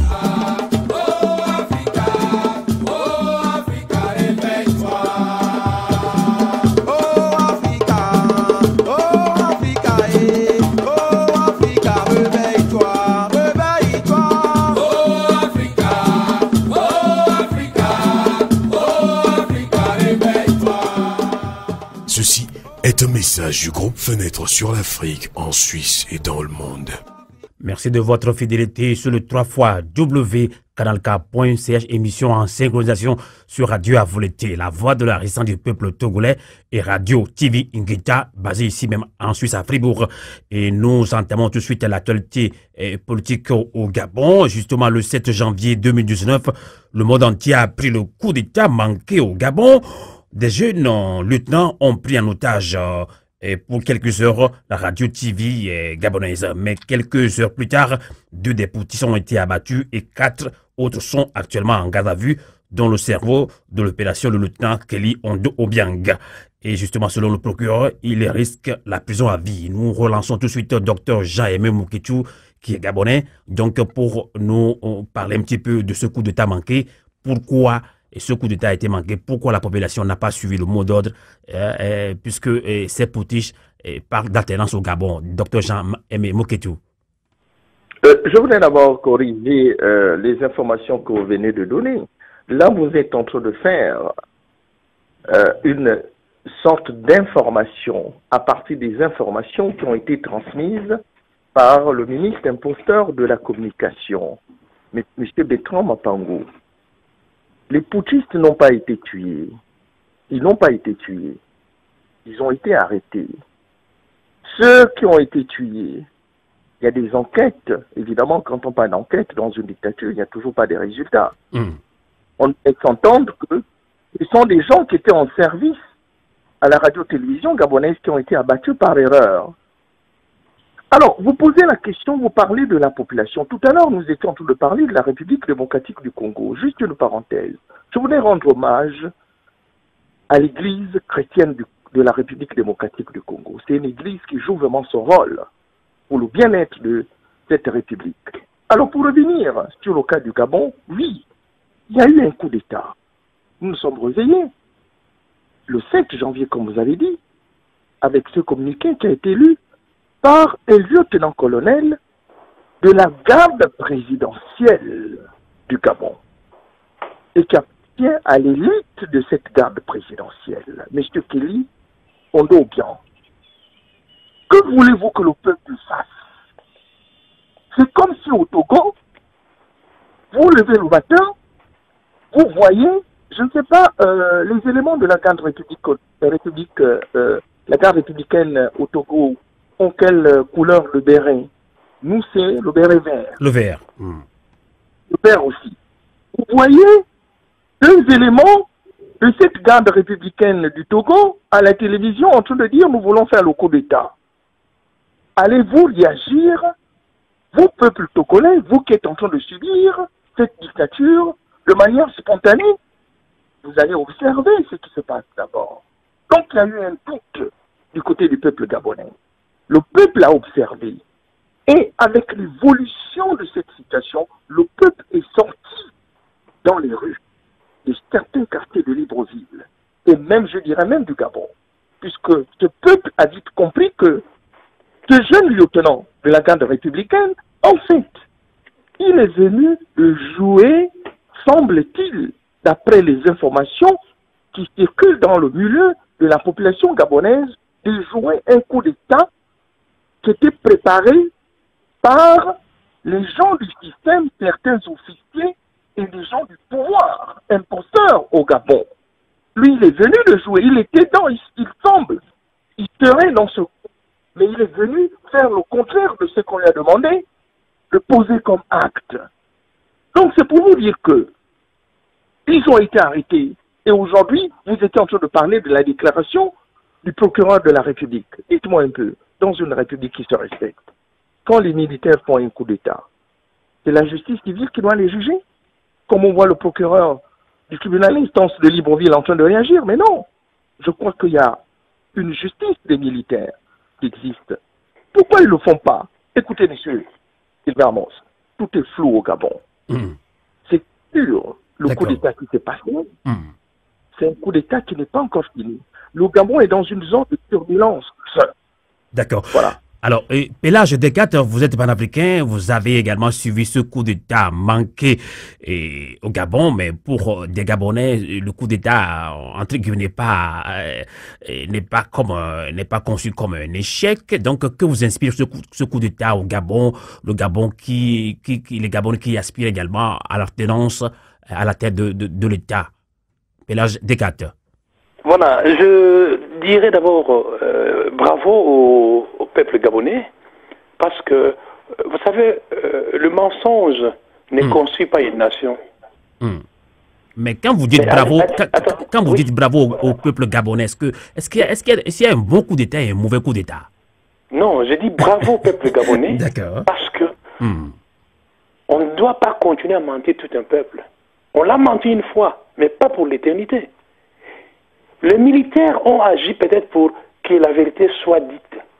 Mais où est Ali Bongo aujourd'hui? Pour les uns, il est déjà mort, il est décédé. Les jours de vœux, on a trouvé un figurant pour... Après, mais on ne sait même pas si la présidence du Gabon se trouve maintenant au Maroc. On ne sait pas. Vous comprenez? Mais au moins, 2 ou 3 personnes gabonais ont pris ce courage d'agir pour que les Gabonais se disent en bon.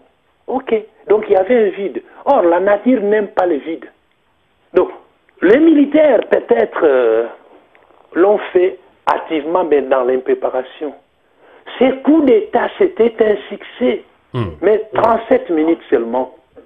Or, dans l'armée gabonaise, tout comme dans l'armée africaine, mais nous avons des officiers, et nous avons aussi des officiers supérieurs. Mais où sont les supérieurs? Parce qu'un lieutenant, pour moi, c'est un simple officier. Alors, lorsque Dr Jean dit que non, les coups d'État est encore... Oui, c'est un processus. C'est comme un volcan. C'est comme un volcan qui est en ébullition. Je rejoins le docteur lorsqu'il dit, mais un militaire officier, donc il a été dans une école supérieure militaire, chez nous on appelle ça, comment on appelle, les faux, école supérieure, l'école de formation des officiers. Mais il commet un acte incivique, il commet un coup d'État. Mais diable, que vient faire un procureur civil dans ce qu'il, l'auditeur militaire? Il y a un auditorat militaire au Gabon. Mais pourquoi ces auditeurs sont silencieux? Donc, moi je pense, le fait qu'il y a un Paul Biya, un vieux loup dictateur à côté, le fait qu'il y a un Denis Sassou Nguesso, un vieux loup à côté, ces gens-là pensent que l'Afrique centrale est devenue un héritage des dictateurs qui devaient remettre à leurs enfants, à leurs frères ou à leurs sœurs. Non. Parce que la victoire de Jean Ping, mais tout le monde les connaît, non? Si réellement les Gabonais sont fiers d'être Gabonais, et ce vide-là devait être une occasion peut-être de provoquer une conférence nationale à la Gabonaise pour trouver une solution, au lieu de tuer des innocents.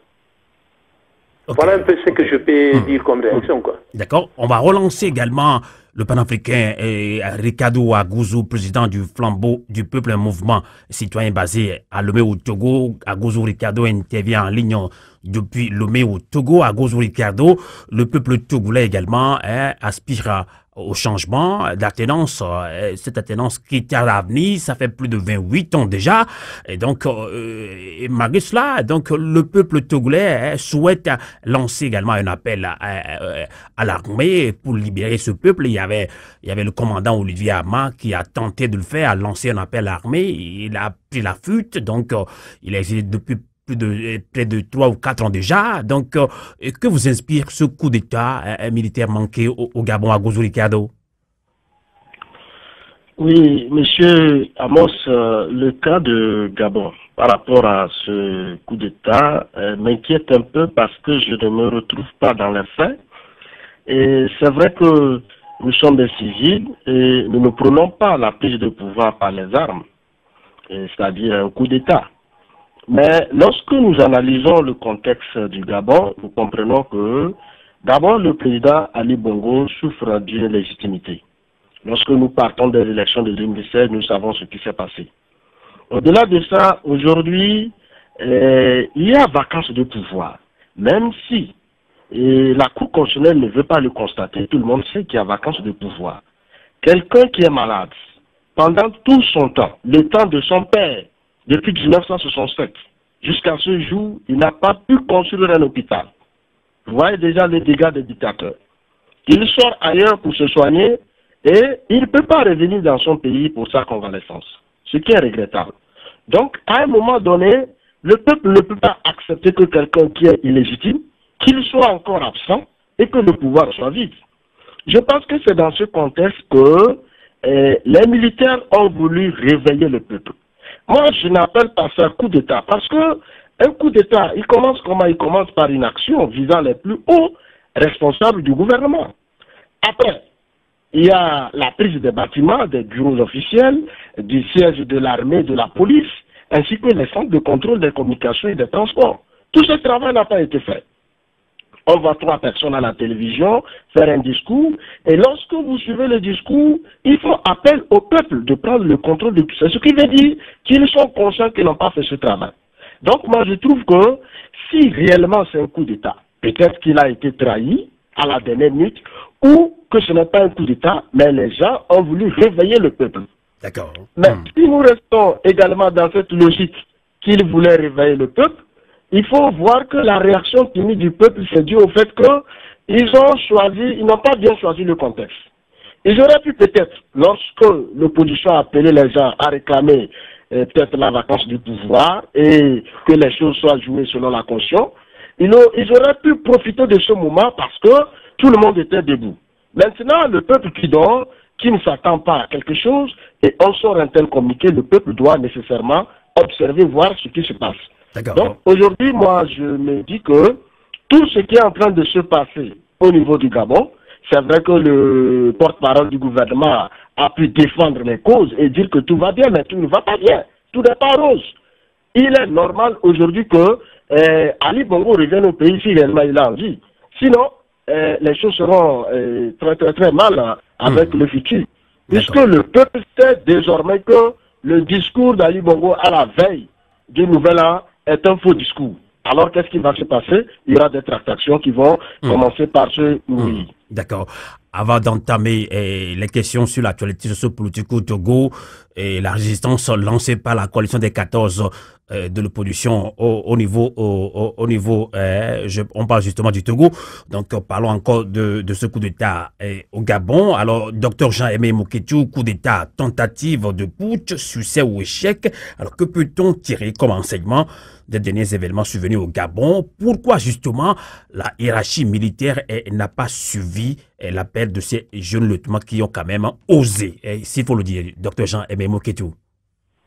Écoutez, moi je voudrais d'abord remercier des analyses pertinentes qui venaient d'être faites par les deux frères africains. Vous savez pourquoi je le dis? Parce qu'il y a une incompréhension totale sur les réseaux sociaux. Nous voyons certains frères africains, certaines sœurs africaines en train de se moquer des Gabonais. Nous voyons des gens, par exemple du théâtre, en Côte d'Ivoire, un peu partout, qui se moquent des Gabonais. Je pense que c'est une mauvaise lecture. Et là, nous venons de suivre deux pertinentes analyses qui sont faites par des frères africains. Et c'est ça le panafricanisme que je défends. Parce que quand on parle de ce coup d'État au Gabon, mais c'est quelque chose de flou. Est-ce que vous pouvez vous imaginer un instant? Moi, je prends le cas du Togo. Vous voyez quelqu'un de la garde républicaine qui parle, qui arrive à la radio. Regardez un peu, comment ont-ils fait? Comment ont-ils fait au Gabon? Ont-ils pris un taxi pour traverser toutes ces barrières sans être arrêtés? Vous trouvez ça normal? C'est pourquoi il y a eu l'hésitation du peuple. Et aujourd'hui, nous sommes dans une situation depuis 3 mois. Depuis 3 mois, j'ai dit. Celui qu'on appelle président de fait est porté disparu. Vous avez déjà vu ça dans quel pays? Où? Un chef d'État, on vous dit, il a été opéré, il a eu un AVC, et on nous dit qu'il était en Arabie Saoudite, il est maintenant au Maroc, on nous montre des images de montage qu'il est en train de s'adresser au peuple gabonais dans un discours de 2 ou 3 minutes. Alors, est-ce que ça peut exister dans une république démocratique comme le Bénin, comme l'Afrique du Sud, comme la France, comme les États-Unis? C'est pas possible. Nous observons cela seulement dans des républiques bananières comme le Togo et le Gabon. Donc le peuple gabonais est dans une résistance depuis 2016.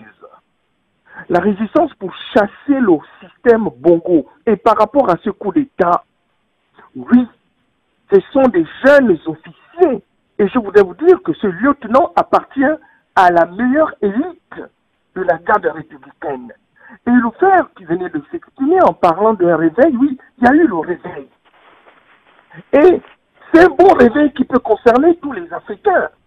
Parce que demain, qu'est-ce que ce coup d'État dégage comme renseignement? Ça veut dire quoi? Ça veut dire que Fort Ignasimbe Ngadema, Ali Bongo Ondimba, qui est porté disparu, même s'ils font le petit malin, dans leur propre garde républicaine, il y a des gens qui ne sont pas contents avec ce qu'ils font. À tout moment, je ne suis pas pour l'utilisation de la force militaire. Mais écoutez, il y a même nos constitutions qui disent que quand un peuple est bloqué, j'essaie de résumer pour aller vite, à un moment donné, ce peuple peut utiliser la force pour défendre ses intérêts. Vous voyez? Donc, le coup d'État du Gabon, c'est un réveil qu'on lance au peuple africain qui subissent, surtout les peuples gabonais et togolais, qui subissent ces dictatures, les dictatures de ces enfants qui ne font rien. D'accord. On va finir ce débat panafricain par l'actualité sociopolitique au Togo, justement, dans ce petit pays de l'Afrique de l'Ouest. Plus de 50 ans que ce pays est dirigé par une seule famille, famille Gnassingbé, Yadema et puis Fort Gnassingbé. Déjà en 2017, la crise s'est accentuée avec presque une insurrection populaire. Il y a eu une médiation à Gouzouri-Kado. Après l'échec de la médiation sur la crise politique au Togo, finalement, la coalition des 14 demande au peuple togolais de s'inscrire dans un grand mouvement citoyen de libération et de résistance. Alors vous êtes un mouvement citoyen basé au Togo. Donc que vous inspire cette approche à Gouzouri-Kado? Merci Amos pour la question sur le Togo. Et je pense que l'idée de créer un grand mouvement citoyen de libération n'est pas un hasard, mais c'est le fruit d'une demande incessante des populations togolaises en lutte. Il faut que les choses soient claires. Et le monde entier doit savoir que la lutte que les Togolais mènent aujourd'hui est une lutte qui dépasse les considérations politiques. Et qu'il faudrait que tous les partisans, tous les citoyens togolais se retrouvent dans cette lutte et se débarrasser de tout calcul partisan, égoïste et tout ce que nous connaissons. Alors, il faut comprendre l'appel de la coalition aujourd'hui comme une main tendue à la société civile togolaise. Ça, ce n'est pas la coalition qui veut créer un mouvement citoyen, mais c'est la main tendue de la coalition que nous sommes en train de voir à la société civile togolaise et celle de la diaspora. Et nous, en tant que mouvement citoyen, mouvement de la société civile, nous avons accueilli favorablement cette initiative qui ne doit pas tarder pour se concrétiser. Parce que tous les citoyens épris de justice et d'égalité doivent se serrer maintenant les coudes pour conclure la lutte. Ce que je vais dire, c'est que les Togolais doivent comprendre que ce mouvement n'est contre personne, ni n'exclut personne. C'est-à-dire, c'est une contribution de tous les citoyens pour bâtir leur nation plus démocratique et libérer le Togo du néocolonialisme que nous sommes en train de voir, des Occidentaux qui tournent autour de notre nation et qui sabotent l'évolution de notre nation. Et également, ce mouvement doit amener les gens à se débarrasser de toute haine et de clivage ethnique. Donc, je pense que c'est comme ça que le mouvement d'ensemble sera créé et ça va regrouper tous les citoyens togolais pour que la lutte puisse aboutir. Maintenant, ce que je peux ajouter dans mes propos, c'est que ce régime de Gnassingbé, sinon le RPT uni, doit profiter de ce mouvement. Il doit profiter de ce mouvement pour essayer de diluer sa position.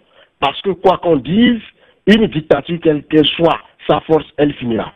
Maintenant que les Togolais ont compris qu'ils doivent se retrouver dans un ensemble, il faudrait que le pouvoir puisse accepter et que les acteurs de la société civile et politique puissent s'asseoir autour d'une table, s'entendre et régler le problème du Togo une fois de bon.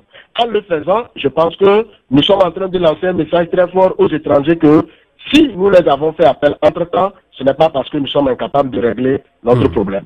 Tout à fait. Alors, Pélage Descartes, vous êtes panafricain, vous avez suivi l'actualité sociopolitique au Togo ces derniers temps. Hein. Donc, il y avait eu plusieurs manifestations suivies de répression sanglante, il y a eu des morts, il y avait eu un appel à la médiation de la CEDEAO, l'organisation sous-régionale au niveau de l'Afrique de l'Ouest. Et malheureusement, cette médiation a échoué. Donc, finalement, il y avait eu des élections législatives que l'opposition en coalition des 14 a boycotté, que l'opposition réclamait des réformes avant toute élection au Togo. Donc, que vous inspire que cette crise sociopolitique au Togo qui perdure et plus de 50 ans dirigée par une seule famille, Pélage Descartes? Voilà, merci. Donc, je suis en train de rigoler. Vous savez pourquoi? Parce que l'ex-premier ministre congolais, M. Matata, Matata Mampogno, qui était proche Kabila, c'est lui qui est venu au Togo comme étant le chef de mission des observateurs de l'Union africaine. Vous comprenez? Donc, le monsieur a pillé les Congo, il a volé chez nous, et le monsieur dans son groupe ont tripatouillé les élections en RDC, et les voilà venir à Lomé superviser les élections. Mais non! On ne doit pas déshabiller Saint-Pierre pour habiller Saint-Paul. Non, nous ne voulons pas ça. Moi, je félicite d'abord la diaspora togolaise. Vous savez pourquoi? Chaque carte de téléphone qu'un Togolais de l'étranger achète pour appeler au pays, c'est pour justement mobiliser les citoyens qui sont sur place. On fait ensemble. Donc, l'opposition qui a boycotté ces élections, c'est pourquoi. Parce que lorsque les Africains félicitent la RDC pour cette démarche, mais nous sommes environ 10 millions de Congolais à l'étranger. 10 millions, je dis bien. Plus même que la population de la Suisse. Mais chaque semaine, chaque jour, chaque mois, nous envoyons nos téléphones justement pour mobiliser les forces locales. Donc, les Togo ne peuvent pas s'en sortir sans force locale. Donc, je dis encore félicitations à l'opposition qui a boycotté ces élections. Il faut maintenir. La délégation de la CEDEAO, mais bon, c'est un club d'amis, c'est un club de dictateurs, ces gens-là. Vous savez, on ne doit pas construire une maison dont la fondation est sur le sable. Nous devons commencer par construire sur du béton. Nous voulons un Togo démocratique. Nous voulons un nouveau Togo, c'est avec des institutions démocratiques qui unissent Togolaises et Togolais, de l'intérieur comme de l'extérieur, de l'opposition comme du régime. C'est ce que nous voulons. Nous voulons voir un Togo fort et démocratique parce que c'est l'héritage commun du peuple togolais. C'est ce qu'on appelle les Togos. D'accord. Voilà. On va finir ce débat avec Dr Jean-Aimé Mukeju et on va relancer à Gozou Kado pour conclure ce débat également les questions sur l'actualité sociopolitique au Togo. Dr Jean-Aimé Mukeju, vous suivez de bout en bout ce qui se passe au Togo puisque vous êtes dans plusieurs forums des sympathisants et panafricains togolais. Alors l'attitude de la CEDEAO, l'organisation sous-régionale, a-t-elle été purement politique? Est-ce que la CEDEAO a tranché cette crise d'une façon politique ou a-t-elle balayé du revers de main les revendications et aspirations profondes et légitimes du peuple togolais, dont la société civile comprise, aspirations qui vont au-delà du champ politique d'Dr Jean-Aimé Mukeju? Vous savez, M. Sylvain, vous connaissez ma position sur cette instance sous-régionale, la CEDEAO. Moi, je ne la fais pas confiance. Je crois que je l'avais déjà dit plusieurs fois sur vos antennes que, en fait, la situation du Togo, la situation au Togo doit être résolue par le peuple togolais. C'est le peuple togolais qui doit prendre l'avenir de son pays. Il ne faut pas compter sur ces instances sous-régionales qui sont là juste pour entretenir les dictatures. Je ne peux pas comprendre que le Togo qui est entouré des pays démocratiques comme le Ghana, le Nigeria et d'autres pays, ces pays-là ne viennent pas en renfort pour soutenir ce peuple togolais. On est en train de biaiser. Ça veut dire qu'il n'y a pas une volonté politique, une volonté sous-régionale pour que ce peuple se libère. Ça veut dire quoi? Ça veut dire qu'il faut que ce peuple prenne ses responsabilités. Ne comptez pas sur ces gens. Que le peuple prenne ses responsabilités. Le président ghanéen, il est en train de décevoir. On lui a donné la possibilité de venir du côté du peuple togolais. Pourquoi il est hésitant? Pourquoi le président nigérian, le Nigeria qui est une grande puissance dans plusieurs domaines, pourquoi ces pays-là n'interviennent pas? C'est ça aussi, il faut se poser ces problématiques. Ça veut dire que ces gens ne veulent pas que le peuple togolais se libère, parce qu'ils profitent de ce pays. Donc, il y a une deuxième problématique qu'il faut poser dans ce pays, c'est le comportement de certains hommes politiques de l'opposition togolaise, que moi j'appelle des opposants croque-mitaines, des mange-mille. Vous voyez, des gens qui changent de position suivant leurs intérêts. Il faut que ces gens-là comprennent qu'à un moment donné, il faut arrêter de jouer avec le peuple. Donc, moi je dirais, tout simplement, ne comptez pas sur la CEDEAO. La CEDEAO ne fera rien pour le peuple togolais. Tout à fait. Merci beaucoup, Dr Jean-Aimé Mukeju. Rapidement, pour 2 minutes, à Gozou Ricardo, que direz-vous pour conclure ce débat panafricain justement sur la crise sociopolitique au Togo aujourd'hui? Quoi qu'on dise, après ces élections législatives, les députés sont déjà à l'Assemblée nationale. C'est une grande avancée selon certains milieux togolais. Donc, alors que peut-on espérer de ces députés? Que direz-vous pour conclure ce débat? À Gozou Ricardo pour 2 minutes, rapidement. Alors, merci beaucoup, Amos. Je pense que s'il faut parler d'avancée, bon, peut-être une avancée de la dictature, ou bien un pas qualitatif dans la dictature. Sinon, je crois que c'est des hommes nommés à l'Assemblée nationale. Donc, quand des gens sont nommés dans une Assemblée nationale, il ne faut pas espérer beaucoup de choses. Donc, ils sont allés là-bas juste pour habiller le président de la République fort, Gnassingbé. Leur ambition, ils le disent toujours, c'est les réformes. Quelles réformes? Il s'agit d'aller offrir un boulevard à Fort pour faire encore plus de 2 ou bien 3 mandats. Donc aujourd'hui, nous n'espérons rien de ces parlementaires qui, d'ailleurs, ne sont pas reconnus par le peuple, ils souffrent d'une illégitimité. Maintenant, ce que je peux dire pour conclure, c'est que le peuple togolais, comme mes co-débattiers panafricains l'ont dit, doit prendre son destin en main et oublier carrément cette mascarade appelée institution de la CEDEAO, parce que depuis 2005, ce que nous avons vu, c'est le pire qu'ils nous ont présenté aujourd'hui. Maintenant, la coalition doit s'organiser parce que nous sommes à 1 an des présidentielles. Il faudrait que la coalition s'organise en tirant les leçons de ce qui s'est passé en RDC et que la société civile joue un rôle d'éveil pour que les élections locales et les élections présidentielles qui sont annoncées, qu'on puisse profiter de ça pour mettre fin à ce régime parce que trop c'est trop. En tout cas, trop c'est trop, disent les Togolais, les Panafricains. En tout cas, merci à nos invités. Pilage Descartes, il est universitaire congolais.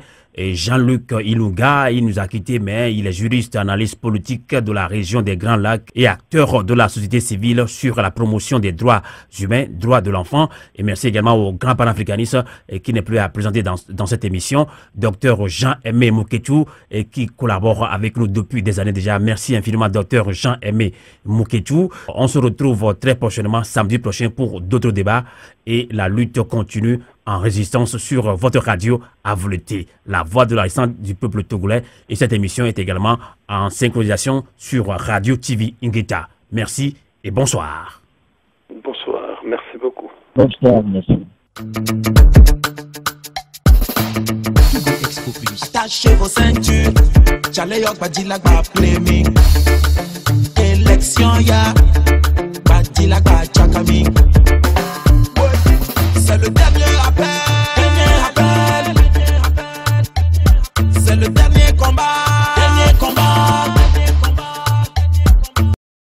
Merci d'avoir regardé la vidéo. Abonne-toi et partage la vidéo sur les réseaux sociaux, Facebook et WhatsApp.